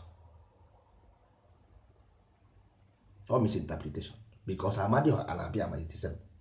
All ama iwepụ di which is the master, the master ọha people like governor, just like governor Amadioha. Then iwepụ Abia from ama onye kwere the same ama. So mgbe a na-ede doctrine, ị ga-ede the old doctrine then you transfer to new doctrine just like Osiris and Horus, just like God and Jesus. Amadioha and Abia simple. That is it. Enwerezi ihe ọzọ kama na ihe mere bụ na because of na obi anyị enwere good program na-arụ ọrụ n'ime eziokwu na-afịara anyị ahụ nghọta. Eziokwu na-esiri anyị ike nghọta duto anyị obi anyị dịrị clean si obi anyị adịrị mma. Ọnwụ na ekilin ya ihe a na-agwụ na simple thing ga-abara gị uru because ịchụọ mmadụ kene ba abịa ma ọ mara ihe ọsị chukwu oke abịa ma ọ mara ihe ọ bụ. That is one. If you don't call somebody, how can the person answer you? Ị na-akpọ nọ nso Ifeanyị nọ nso agaghị aza because afa m bụ nọ nso. Ịghọta afa m bụ nọ nso. Chukwu na-afụ ime mmụọ na ha afụ iro. Chukwu anaghị afụ nothing. That is why the body will die. The soul will never die because the soul is where the God reside. So if energy does not die, not destroy, so the soul will not die. So ama is within the soul because amamihe adịghị n'iro, amamihe dị n'ime. Amamihe adịghị n'iro, amamihe dị n'ime. Ka m gbara gị ama na-agbara mmadụ ama to reveal something to somebody is within. So until ị mara onye ị na-akpọ, the only then ka uche gị ga-ebido rụba ọrụ towards ihe ị na-achọ ọ bụ ihe ị na-ekwu. mmadụ agaghị anọkọtazi buru ọjị n'aka. Unu ama na ịwa ọjị is what you see in the Bible as destroying the Sodom and Gomorrah. Do you know that? Ị ma na ịwa ọjị is the destruction of Sodom and Gomorrah? Mba, ị marọ. Sodom and Gomorrah. Achị gị ị ga-eji Sodom and Gomorrah wee tụọ inu, tụsịa inu. Mana ịma ha na Transcending ka a na-ekwu ịwa ọjị. Dị ya ha ama. Mana ịgwa ndị be anyị eziokwu. Osi ebe a osi ebe a pụọ. The next thing efe ọ kọsịa nonsense, ọ gaghị aghọta ihe ọ na-akọ. Ịkọrịa sị ya nwanne na-ekwe ihe ị na-ekwu, na-ekwe ihe ọ bụ. Because all na your mind adịghị connected to that thing, it will not work until you become part and parcel of that thing, or until then ọ ga-arụ ọrụ. Ị na-awa ọjị ị na-awa ịma ihe wusoro na Gomorrah, ịma ihe wusoro na Gomorrah, ịma ihe ọ bụ. Ịma na your body ka a na-ekwu the Sodom and Gomorrah. Are you ready to destroy those your nonsense mentality? Ị dịghị ready, mana ị chọrọ ịwa ọjị. Ị chọrọ ịwa ọjị mana ị chọghị destroy your own false belief and all those nonsense. Mba, but ị chọrọ ịwa ọjị. Wa ọjị, ịwasị ọjị meaning nothing. I want to know how to ịwa ọjị. Achọrọ m ịma ka esi awa ọjị. Every morning na-epụta wa ọjị. Mana ịfụrụ anwụ ka o si na uchichi pụta. Isigodo uchichi pụta. Itete ụra. Itete bụ ụra. Ị ka na-arahụ ụra. Isi ị chọrọ ịwa ọjị. Ifuge, that's why ikpesikwa ekpere nothing will work. Ịwasị ya dị ọjị enwere ihe ga-eme, because ị dịghị ready ịwa dị ọjị at the first place. You are not ready. Ị dịghị ready. Mmadụ a na-atụrụ onwe ya asị. Why ị ji atụrụ onwe ya asị? Makwa na the worst thing ga-eme mmadụ n'ụwa wee tụrụ onwe ya asị. The worst thing nwere ike ime mmadụ n'ụwa ịtụrụ onwe ya asị. Maka na onwe gị, ịma na onwe gị bụ onwe gị, onye nwe gị, onye nwe m, that is the owner of you and your reflector, the same thing. O mean kwuru onwe m ka onye nwe ihe a. Mean kwe your reflection, that is ugegbe gị, onye gị, ịghọtago? The same thing, onwe gị, that is your copy, carbon copy. The same thing. Ọ nọkwa dị isi onwe m, nna m onwe m. Onwe gị gwara gị. Onwe gị nọ n'ime gị, ogwa gị something, i reject ya inta isi na nna mmụọ m gwara m ihe a before, nna onwe m gwara m ihe a before. Eju, at the end of the day, kedu onye ga-blame? Who are you going to blame? But ọ bụrụ na onwe gị gwara gị, so onwe gị nọ ebe ahụ 24 hours, ihe ọ bụla ị na-eme ọnọdụ ya. If you want to onwe gị to become the processor of your life, nwanne, ihe ọ bụla ị na-eme n'ụwa, all the cause na decide the effect, period. So ihe ọ bụla ịfụrụ as effect, ọ ngwa bụ the cause. Mkpụrụ onye kụrụ ka ọ na-aghọ. Jiri mkpụrụ osisi mara ya example. Ọkwa dịsị mkpụrụ osisi ahụ, ife ukwu osisi na ọ dịghị ka ukwu osisi ọka na nka, mana ọ mkpụrụ ahụ, mkpụrụ wepụta ka mkpụrụ ọ dị new, ịkọkwa ya again, onyekwa gị dịsị mkpụrụ osisi. So ngwa bụ the seed and the body, ngwa the body and the spirit the same time. Ọkwa dịsị mkpụrụ osisi ji n'aka, go and look for the tree, onyekwa dịsị mkpụrụ osisi ka ọ na-anị, onyekwa gị dịsị mkpụrụ osisi. That is what you see as human being.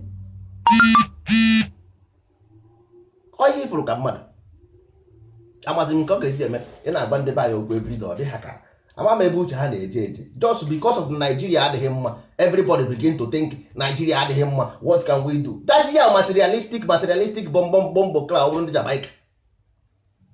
Ọ bụrụ na uche gị adịghị mma, you can only produce that thing. Ihe anyị na-produce as Nigeria because our mind is not good. All of us is the contribution of that. All the politicians is our attitude.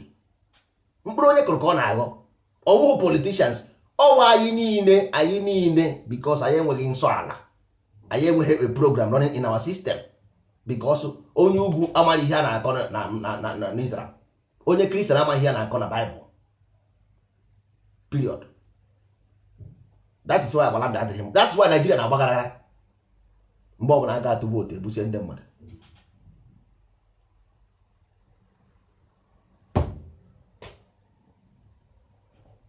Simple. Nwere ihe ọzọ. Onye si na-asị go and check. Ije check isikwa mesịa kwa nwanne je ọsọ gị jee gbaa afa ihe akwa ewere ya na agụ na ebe next 100 million years ọ naghị echenji okwu anyị wụ amen anyị anaghị asị anyị because onweghị uru ọ bara anyị na-asịrị gị asị ka ime gịnị ka inye anyị gịnị enwere ihe anyị chọrọ enweghị ya na-asịrị gị asị fụ so ị chọrọ ma ị chọrọ ma ime gị nsọ ala onweghị ka iji naanị maka na eji mmadụ naanị ji onwe ya anyị asịghị gị gbagakwuru nsọ ala nsọ ụkwa nso the same thing iwepụ dat dot andị n'okpuru ọ bụrụkwa nso ịghọtago so nwanne ihe a na-ekwu ihe a ọgbụgba ndụ gị na Chineke kedu ihe Chineke na-eme asị Chineke onye okike gịnị ka ọ na-eme gịnị ma aka ọrụ ya okwu okike ị chọghị ịbụ onye okike kedu ihe sọrọ gị nsọ n'ịbụ onye okike gịnị sọrọ gị nsọ n'ịbụ onye okike isi na ịchọ ka anaghị dịrị clean dịrị mma kedu ihe jọrọ njọ na ala mmadụ ịdị mma ịdị ọcha kedu ihe ọjọọ nọ ya n'ime na esere ka idebe ana gị ọfụma ka ọ dị mma what is the evil about that ọ bụ ihe nna ajụ kedu ihe mere ya na-agba ndị be anyị okwu mgbe ọbụla ọ dị ha ka na-emegbu ha emegbu kedu ihe dị njọ na asị gị ije chekie vidiyo anyị ọka nkụ na Facebook ọ na YouTube ka a chekie ya enwere ihe ọzọ anyị na-ekwu ebe a na-abụghị ka ala Igbo ga-esi adị mma nwanne ọsọkwa gị kwuru ejegodi gị steeti of Igbo today ị gaghị emenwu ihe dị ya n'ime ịma why because already in Igbo land there is a problem of ihe a na-agwa gị about non-mind no mind there is no mind enwere mind because mind omume onweghị omume so kedu ka ị ga-esi ihe ị ga-afụkwa bụ the vampire you see today because the vampire you see today is the vampire it will be there ị ga-achụpụ ha ịchụpụ ha na ị gaghị achụpụ ha there ọkwa the same people ebe a na-egbu mmadụ agba egbe na this police chakwara n'Igbo ị ga-achụpụ ndị ahụ gịnị ka ị ga-achụpụ ha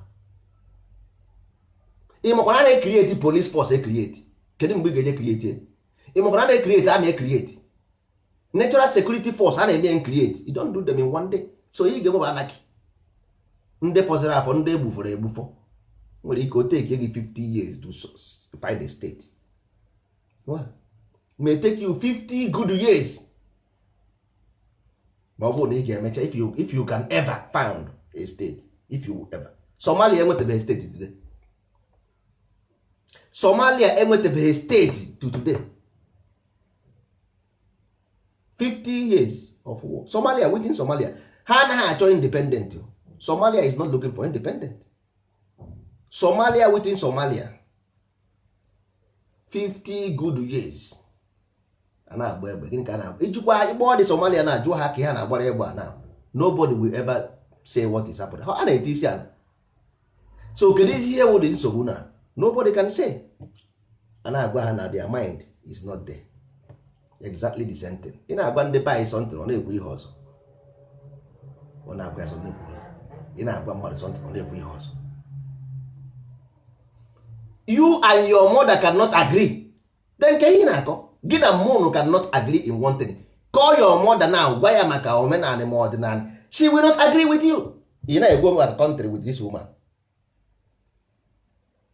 just ihe ahụ anyere m gị closest example you and your mother so there is no ihe mere gị na mmụnụ ji adị na mmakịta ahụ because there is a Nigerian law so everybody go towards the law ọwụzie na-enweghị law then ka ezikwe the connection onye ga na na street onye ifuru ịka ya ike igbu simple onye kwụrụ ọtọ ebutuo ya samụ bụ eze ga-akwụ ọtọ n'ụwa ọ na ihe na-adịrị unu izi n'anya because you don't see everything na-adịrị gị izi n'anya that's why you don't get anything because it's easy for you to get that's why it's not easy for you to get you got to because ọwụ na ịma na the hard way is the only way action then if for something difficult then you begin to walk towards your difficulties and conquer your fear and destroy them and make peace with the fear but nke ọ na-adịrị gị easy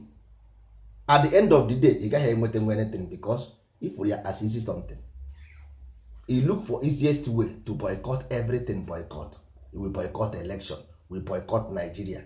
Go and look for new state. We boycott everything. Everything boycott. Ihe ọbụla a ga-eme boycott.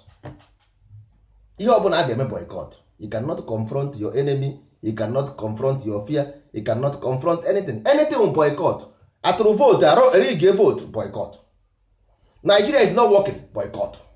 I will not do again, boycott. After you boycott everything, you boycott your life as well. Mmadụ aba na ahụ. Nwanne otu a ka esi eme ya biko. Enwere ihe ịfụrụ ị na-alike nwanne. Is your responsibility idozi ya. As a human being, nke nwa ka edozi ya. Idozichazie ya, ịchọzie ịnapụ, ịnapụrụ onwe gị. Ị na-apụzi n'obi aṅụrị because you have conquered and made victory. Make victory and say victory, yes, I have got the victory. Then you can go wherever you like. Ọ bụghị ịra na ewe out of cowardice na nonsense. No. Ọ bụghị otu ahụ ka esi eme. So ị ga-akụziri ụmụazị gị, kụziri ụmụazị gị, na-asị na-akụziri ụmụazị gị this cowardice game. Ụdị ndụ adịghị mma. Ụdị ndụ adịghị mma. Kụziri ụmụazị gị ka esi ebi ndụ. Ụhụ ndụ kọrọkọrọ. Ma ị bọisi boycott ọ boycott. Ọ ga-aboycott kwa ndụ ya o. Boycott ndụ ya ọ baa na akụkọ. Ụta ka esi eme ụmụ ibe. A ga-eje kwutere okwu na njedebe. Ka nje mee na ihe ọzọ ya tara anyị ka ya gbago mbọ. Gbaanụ mbọ ndị nọ n'ala Igbo, ndị niile bụ ndị nsọ ala ga na-ezukọ na Heritage Center anyị. Iwu ogoro ụbọchị ụka ọbụla. Nwanne ka inweghị ego moto kwuo ka agbara gị moto. Inweghị ego moto kwuo ka agbara gị moto. Heritage Center every Sunday necessary. Inweghị ego moto nwanne were okwu jebe ebe ahụ. Ọ sị gbara gị moto n'ọdịnala Igbo. Ndị ndozi ọdịnala maọbụ ndị nsọ ala nọkwa na saịdị Igbo land nwanne kawa na ahụkụ na-afụ onwe unu. Ihe anyị na-emekwa n'ihe maka ọdịmma nke unu. Ịghọtago ọdịmma nke anyị niile nwere ihe ọzọ. Ịnọdụ n'okpuru bed gị enwere ihe ga-eme nwe ebe ahụ. Enwere ihe ga-eme. Ịchọrọ ịgbanwe eze ndị Igbo na China. Ndị Igbo na-agba eze ndị Igbo na Kano. Mana enwee ka esi nwee emir of Enugu. The same Igbo man will come and complain. Mana enwere eze ndị Igbo na Kano. Why a ga-eji ghara inwezi emir of Enugu? Ị nwere eze ndị Igbo na Lagos, mana mbọsị ndị Yoruba ga-asị ka enwee emir na Ọnịcha. Dọkara. Mbanụ, ịgọ gị si ebutere onwe gị nsogbu. Ị na-ebutere onwe gị nsogbu. Ha na-atụ vootu na Lagos. Ije ịwa anya, enwere population na Lagos, aga m atụ vootu. Iruo ebe ahụ sị ga-atụ na ịkachie ntị. Lagos will no man's land, ịpụta egbuo gị, ị complain. Enwere mgbe i jere ịtụ vootu na Ọnịcha asị gị mba. Enwere mgbe i jere ịtụ vootu na Enugu asị gị mba. Ihugwe ọhịa ha na-agbafa ndị be anyị, disentịrị na-agba ha. Disentịrị na-agba ndị be anyị, ịghọtago? Disentịrị na-agba ndị be anyị, ọ bụrụ na ha ga-ekwe, ha ga-anụrụ anyị nwabụ ndị nsọ ala okwu. Biko na ụmụ ibe. Ọkwa ịhụrụ ada Igbo ahụ, sọsọ ya bụ ndụ gị, si a ga-echebe gị. No matter how corrupt ndị gọvanọ anyị dị, no matter how stupid, no matter how, ihe ọ bụla ị chere n'obi gị, ihe ọ bụla ị chọrọ ịkpọ ha, mana no place like home. O nweghị ebe nwere ike ichebe nwu gị karịa be nna gị. Otu ọ bụla ọ sọkwa ha dịrị njọ, ha bụrụ the worst, but the worst of your place is the best of that place. The worst of your place is the best of ebe ahụ. Iru ebe ahụ. Kama ị ga-asị ihe ahụ Igbo organization, ịbazie ya Igbo leader, isi mba, iji ebe a mkpakọrọ adị. Bilizie obili anaghị ana. Iruo mansion. Next thing ichi eze ndị Igbo. What about orukwe n'echi ndị ofe akwụ bịa n'Enugu rụsie ụlọ chie emia? Ihe next thing ị ga-asị bụ they want to Islamize us. Yes. Ọwụ na ndị ugwu, ndị Igbo na Kaduna na Kano enwere Sabongeri. Enwechara Igbo street ebe ahụ. Na Sabongeri ya. so nwecha igbo eze ndị Igbo na eze ndị ha uruzie echi na ọ bụrụ na enwezie eze ndị Igbo of Owerri emir of Owerri, ndị Igbo ebebe akwa say they want to Islamize us, they want to Islamize us. Ọtụ mgbe ị na-aga eme eze ndị Igbo na Kano ịnọfụ ịfụ ya, a sị na onye kpara nkụ ahụhụ si ngwere bịara ya oriri na-eme che na ha anaghị afụ mgbe na-eri, mgbe na-aṅụ, mgbe na-apụ, mgbe na-abata, lezie anya chebe onwe gị, anya amaghị onye bụ onye. Imesia ya ịmaha na cause ka ị na-ekrieti, emesịa inwe repercussion of the effect. You will have effect. Mgbe ị nweta effect, asị gị na gị create rie isi mba, isi abụghị eziokwu. Mgbe emepee Banana Island a na-ere ana $120 million, ndị Yoruba ekweghị ego ana ebe ahụ, ndị Igbo ji egokọrọ ana nọ na Island. Ọ ndị Igbo ji egokọrọ ana niile nọ na Banana Island. Force one ndị Igbo to leave Igbo land to migrate to Lagos to look for greener pasture, because ọwụ na the money ha wetara ya mee invest na ala Igbo, young youth agaghị ahapụ Igbo land to migrate ịchọcha ọrụ na Lagos ma na ugwu. The same people anụnwa ga-apụtakwa echi si na adị bribe ha vote, ekwe ha mee nka. Anyway, nsogbu adịghị, si na ka onye si wee che, onye si wee tọọ ute ya ka oge si wee rahụ ụra. Ụmụ ibe, anyị emehiego asị ndị Igbo megide n'igwe na ala, megide nna nna anyị, because ọ bụghị ihe ha abụghị uche ha, ihe abụghị uche ha, ihe abụghị ihe ha bụ n'obi, ihe abụghị ihe ha chọrọ, ọ bụghị ihe ha chọrọ, ihe ọzọ ka ha chọrọ. Ihe niile abụghị ego, ọ bụghị maka ego, ha bụgodi na ego. Ka anyị gagodi nno nsọ ihe gbasara obi, let us go to nsọ nwanne. Anyị rigodi nri ugboro 3 ijuo afọ, nsogbu adịghị. Ka anyị gagodi na nsọ ala nwanne. Ndị bara ọgaranya baa, a sị na onye ji n'ụkwa ọ bụ ụdị ọkpara gburu nna ya. Onye oruoro, enwere ndị Igbo na-aza eze onye oruoro nyanye. Ka anyị nebagodi n'anya n'ihe gbasara nsọ ala Igbo. Ịghọtago?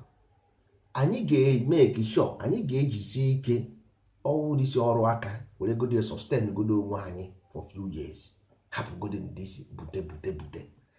Ka anyị jide godi ni ọrụ aka godi maintain godo onwe anyị wee mee ka sure na nsọ ala gbọdọrọ mgbọrọgwụ n'ala Igbo, because ọ akpịrị ego a ka ha na-eji arapụta mmadụ. Akpịrị ego dọpụsịrị anyị n'ala Igbo, dọpụ anyị na agrikọlchọ, dọpụ anyị n'ọrụ aka. Anyị chọrọ ego mbute, ego nwa anyị afụghị, ego nwa anyị ebuteghị. Enwere ndị je Lagos 20-30 years adị mma polisi, adị mma kọtụma. Enwere ndị jere ugwu Awụsa 50 years adị mma polisi, adị mma kọtụma. Enwere ndị je ala bekee 50 years adị mma polisi, adị mma kọtụma. Ọsọ niile aha agbachara, nothing to show about it. Ma ha rechara anị o, ma ndị rere ihe niile ha nwere o je ala bekee, nothing. Ndị rere ihe na nwere o je Lagos, nothing. So odogo gị anya na ọ bụghị ejika ebuka ọkakịsị na-ekwe, ejighị ebuka m ibu anyị nsi ukwu. Onye ọbụla nwere ebe ọ dịrị, onye ọbụla nwere ebe ọ dịrị ya. Kama na ihe anyị na-ayọ ndị be anyị bụ ndị kwere na nne nsọ ala, ha jiri ya nwayọọ ka ofe ụrụ arụ zuru ha nri. Hapụgodo ihe ego ha, ị ga-akpatanwu ego, ka anyị jiri ihe na obere. Aka ọrụ anụnwa anyị kere okwu ya na ihe dị na this site na saịtị anụnwa ekrieti na ọwụ na enwe aka ọrụ itinye na saịtị a, anyị ga na-enweta gị ọrụ. Ndị ọbụla kpọrọ anyị ndị ndozi ọdịnala na ha chọrọ workers, we will send them workers with guarantee. Anyị ga-etinye nọmba anyị ebe ọbụla ị nọ n'ala Igbo, kpọọ anyị for workers, medicine, construction, bricklayer, mechanic. Anyị ga-esendịrị gị wọka rụọrọ gị ọrụ n'udo na ọgụ with peace, so that ka anyị create avenue for our youth, ka ha nwee ike ị na-enweta ego ha ji egoro panti, egoro deodorant. Ọwụzi nke na-ebigharị aka, atụtụ aka, ezuru ihe na-abụ nke ha.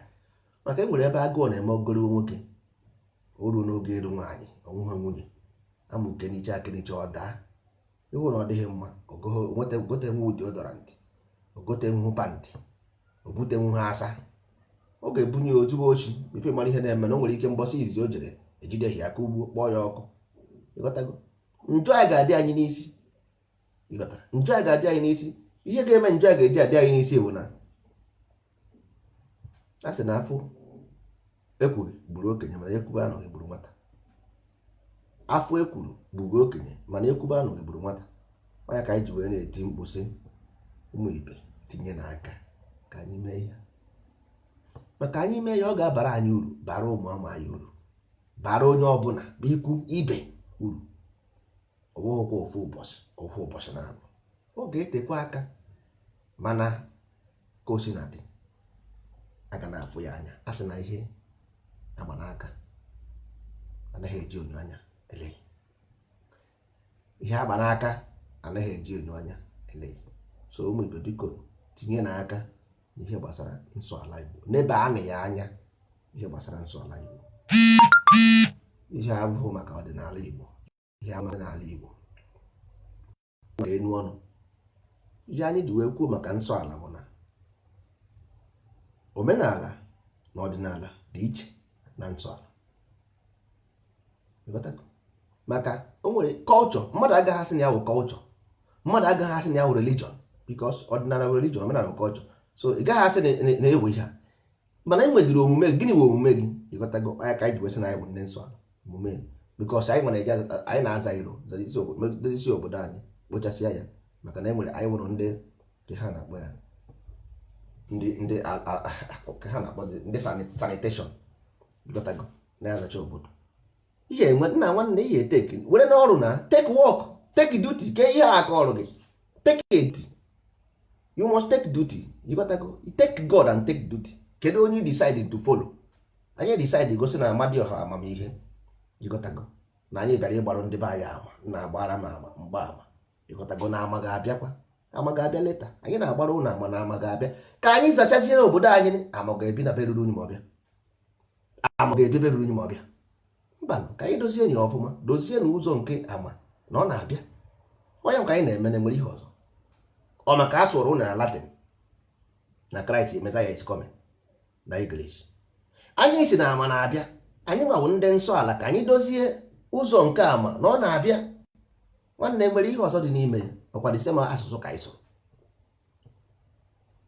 ọ bikos na ha sụrụ na yawe ndị nke asụọ na English anyị sụsụ enyi maka na anyị sụrụ n'Igbo ọkwa asị unu sụọ Igbo na skuulu enye unu iwu so Igbo na-agba na-agba na ntị nsogbu adị nwanne ego mbute dị anyị hapụ na ihe ego mbute aha a sị m na ọ ga-adịrị unu na mma na eke dịrị unu na mma na orie dịrị unu na mma na afọ dịrị unu na mma na nkwọ anyị nwawo ndị nsọ ala Igbo ndị agha bịara nụ sị ka anyị dozie ụzọ nke ama na ama na-abịa na Amadioha nke ala Igbo dunyere anyị ozi si na ihe ọbụla anyị mere na ọ ga-akwado anyị na ọ ga-akwado anyị gbasie mbọ ike ịfụ na nsọ ala Igbo ga-anaghachikwa n'ala Igbo ọzọ kwụrụ maka na ọ ya ka ọ na-esi ama asị Amadioha kụgbukwe ye ọ asị ala kụgbukwe ye ndị Igbo si na Amadioha na ala ụdị na nwunye kwa ihe unu kwuru anọkwa m o ji wee si unu na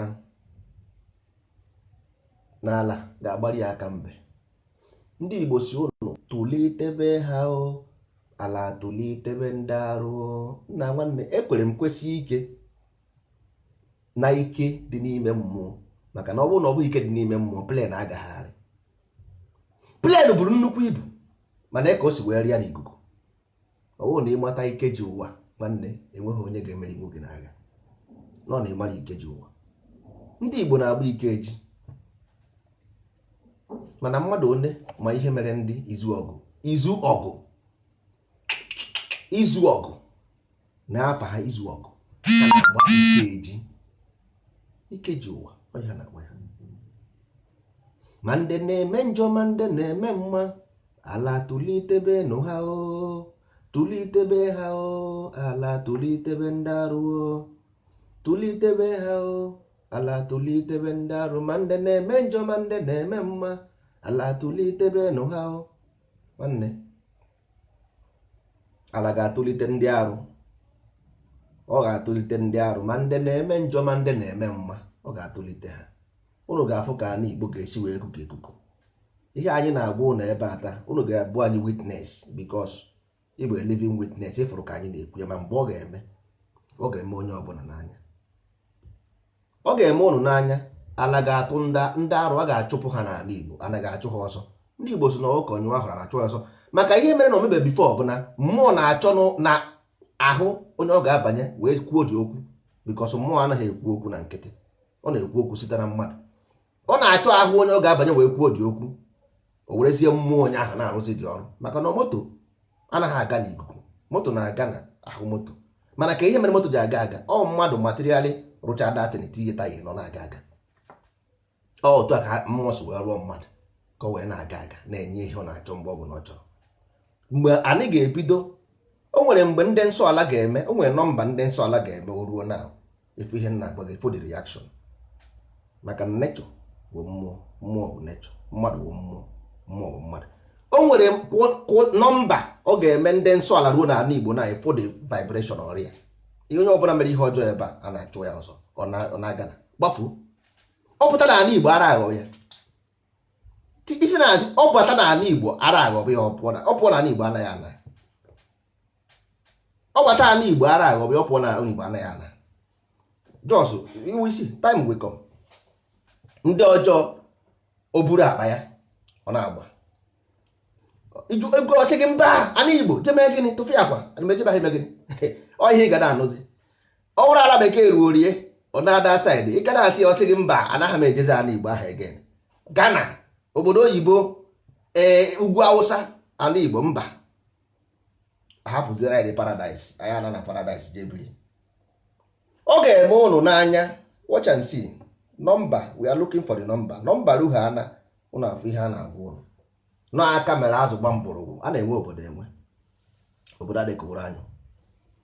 Hapụ na ihe majik a ụnụ na-afụ, ihe ụnụ na-afụ na majik ụnụ na-akpọ omenala Igbo, the same thing ka ụnụ na-afụ n'ụlọ ụka. Ihe ahụ majik, that is not real. Ihe ahụ majik ọgbọghọ real. O nwere ihe a na-akpọ real. Nwanne, real practical as a human living being, ọ ya bụ real. That is real. Ndị Igbo na-asị ịgbalite mmọnwụ. Mgbe ahụ anyị na-agbalite mmọnwụ, anyị aga n'ọnụ agbụsị, ịmụgụ na ihe eji eme ụmụazị changbo, aga n'ọnụ agbụsị asị a na-eme eme nke awee mmanya, emechaa gbalite mmụọ apụta, mmụọ si n'ujuju pete mperete mpete so ya, pete mperete mpete so ya, pete asị agbalihe mmọnwụ. Mmọnwụ esi na ihe ọbụ ndị mma pịa o apịa ogo asa, asị agbalihe mmọnwụ. Nwanne, ọ ihe eji eri ụmụazị. Mana e nwere ihe a na-achọ ịgwa gị with that information. Ozi ọma ka a na-ezi ụnụ na nwanne, abalị gasịa chi efo. Ọ bụ chi ofufo ka anyị nọ. Chi na-achị ifo n'ala Igbo. Chi fosie, akụkọ ga-akọ. Mana vidiyo anụnwa ga-abụrụ anyị living witness. Maka ndị mmadụ ga-asị ọ by surprise o mezie na asị mba. Vidiyo anụnwa ga-abụrụ anyị living witness. Maka na ọ ka esi eme n'ụwa ka esi eme n'eluigwe. Ndị niile bụ ndị kwere na nsọ ala, the whole world will go back to Igbo land and live. Ndị jụrụ nsọ ala will leave Igbo land and go outside and live. O nweghịzi onye ọbụla nwere ike ibe n'ala Igbo mee ihe ọjọọ. Maka na ibe n'ala Igbo mee ihe ọjọọ, ndị Igbo ebusoghị agha. Ihe mere kịta anụ iji wee kọọ ngwọrọ bụ na nna gị kọrọ gị ngwọrọ, ekere gị n'ọfọ.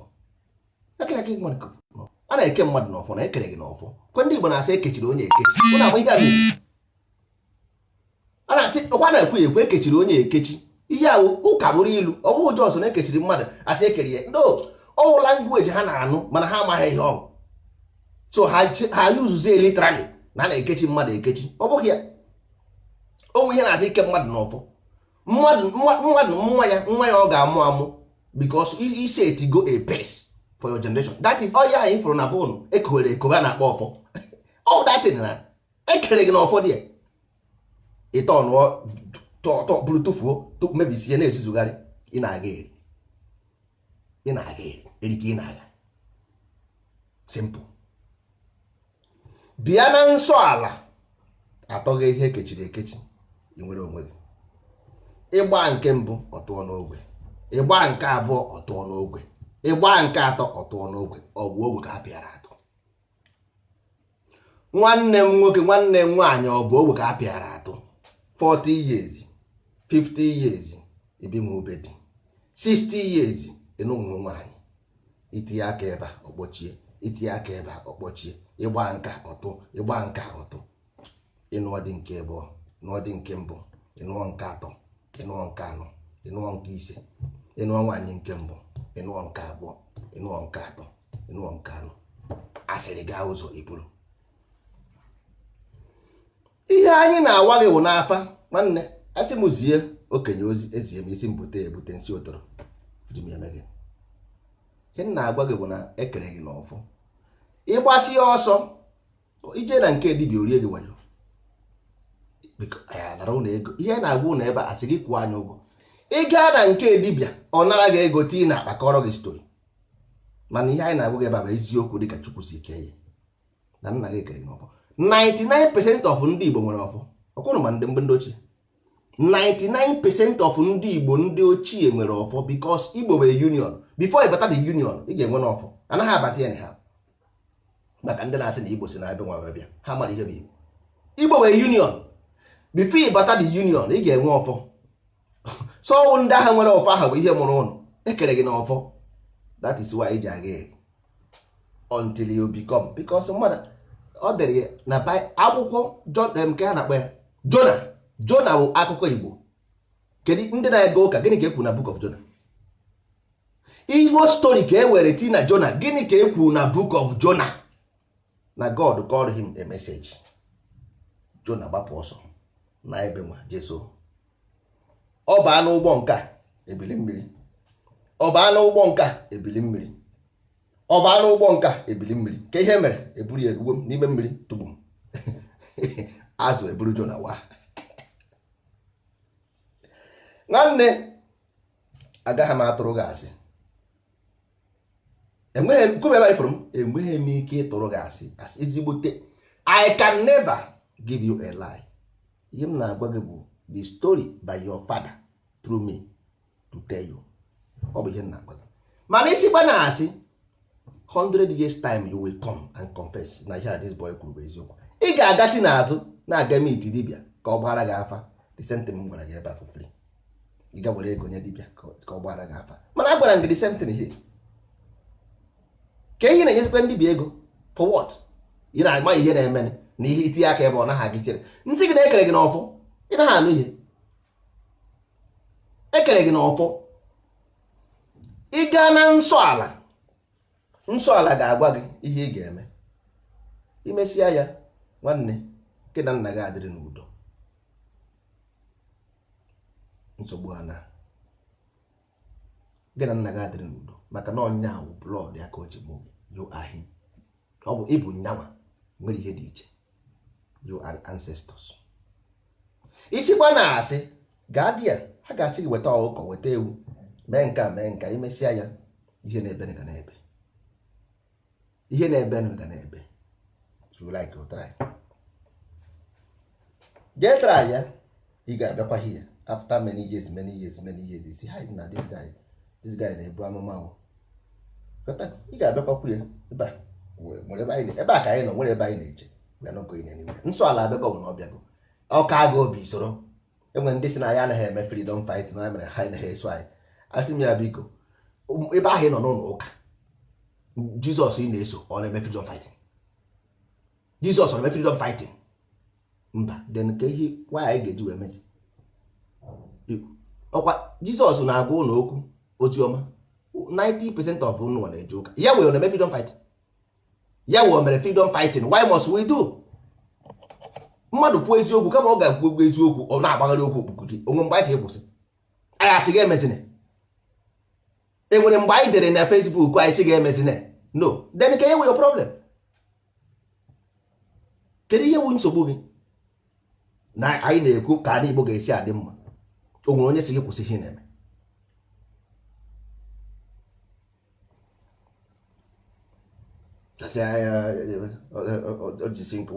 Nna nwanne, onye ọbụla pụtara ụwa nwere ihe ọ pụtara ụwa. ọwụ na ị chọrọ iwepụta ụmụnne gị n'aka ndị Naijiria, is your own personal problem. Decide how to do it. Mana ka ga-esi eme jee mere onwe gị. Onwere anyị na-ga eji anything. Ihe anyị wụ ndị nsọ ala Igbo. Period. Ndị nsọ ala Igbo ka anyị na-eme. Ọwụ na ọka agha obi nwere nsogbu. Ọkwa na ọka agha obi nọrọ onwe gị. Na ihe m na-achọghị ka mmadụ bịa na Facebook na-ekwuchi m ntị all the time. O nwere mgbe anyị si ga-emezi na biko. O nwere mgbe anyị si ga-emezi na so na-adịzi na-ekwu ụdị okwu ahụ ọ dịghị mma. O nwere ịfụ ha nwanne gị nwoke gọ na-eme something kama ị ga-atị ya na ihe ọ na-eme dị mma ịchọwa ụzọ ị ga-esi emebie. Ajụọ gị chọọ ofu excuse na-enye. Excuse gịnị? Ala Igbo dị mma ị gaghị like ya. Onwe onye ihe ọjọọ na onwe onye ihe ọma anaghị adị mma. Enwe onye ọma anaghị adị mma na onye ọbụla nọ n'ụwa chọrọ ihe ọma. Oge ọ bụrụ na ebe ahụ ka isi nọ ebe ahụ ka obi gị dị na ebe ahụ gị ga-esi wee memụ ọfụma. Nna agụ onwe onye si ga-ejene. Then ka ekwere ihu ngeju akpụrụzi anyị ma n'ọnụ. Why?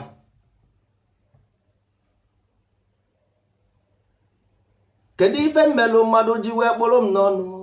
Ọ bụ mbụ mbụ na-enwere ikwu. Ọ bụ mbụ mbụ na-enwere ibe. Ara nke onye ka onye, anya nke onye ka onye, ogbenye dịbụ mbụ adịghị tantantara na ayo. Ndị nsọ ala Igbo nwanne anyị nọrọ onwe anyị. Anyị nwaka anyị ụnụ ka anyị na-agbara mbọ. Ọ maka ụmụ ụnụ. Maka ihe anyị chọrọ ire eziwu ndị that is enyekere egbede. Ihe anyị chọrọ ndị enyekere egbede. Ya chọrọ ndị obodo. Ndị obodo. Anyị achọghị obodo. Ya chọrọ enyekere egbede. Ọ ihe anyị chọrọ. Hụ ndị ụtụtụ ekwuo ihe ọzọ abalị ekwuo ihe ọzọ taa chịbabụ. Ikwuo ofu okwu n'ụtụtụ. Efifie akpọọ gị ikwuo ofu ihe ahụ. Abalị akpọọ gị ekwuo. Ọ bụghị n'ụtụtụ ikwuo ọzọ. Efifie ikwuo ọzọ. Abalị ikwuo ọzọ. Mba. Ọ bụghị otu ahụ.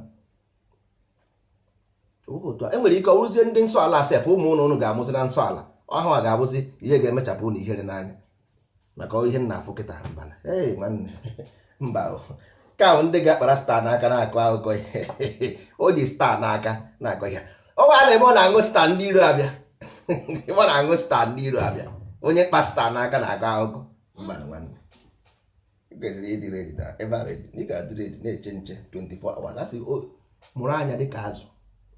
Onye ndị iro gbara gburugburu na-eche ndụ ya nche mgbe niile. Ọ na-anụbeghị ya mana ị nọ n'ụra na deep sleep ị na-akọ ihe. Ebe ị na-agwọ ụra ka ị ga-anọ ebe nwa.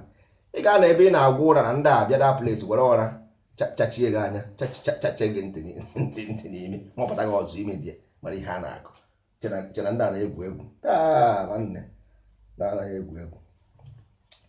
So ụmụ ibe ka m naba biko ka njem ihe ọzọ ka ntị iru unu nwa obere maịk eji agha tupu anyị na-emechi ha ka anyị were na egwu a wee mechie ka ndị mmadụ jezuo ike na ndokwa.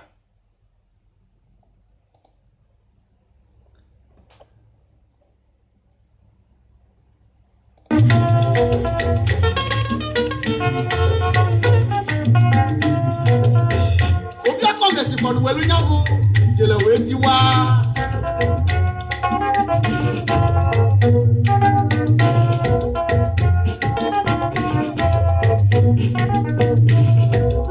anya dị ijele wee bụrụ obi akọ na omume ya ndị anyụ na fugo ka asị akpọrọ nnesi wee na-efe nwa asị agbakwa n'ofu ibe ka ọ na-ebute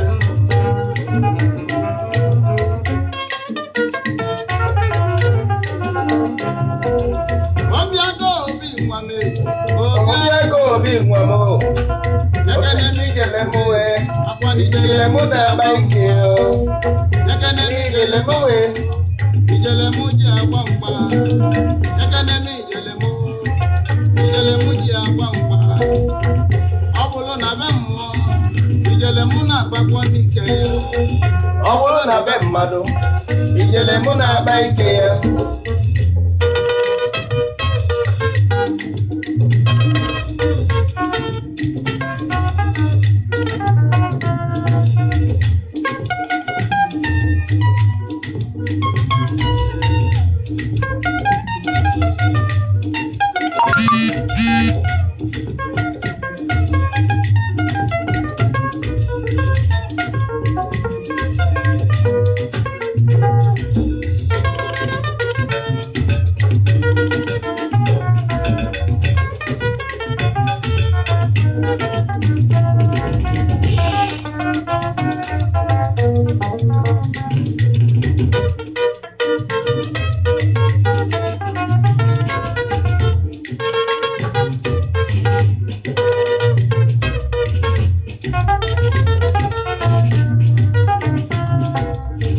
Obi nwa awanzenze obi Obi nwa Obi nwa awanzenze obi Obi nwa awanzenze awanzenze awanzenze awanzenze awanzenze awanzenze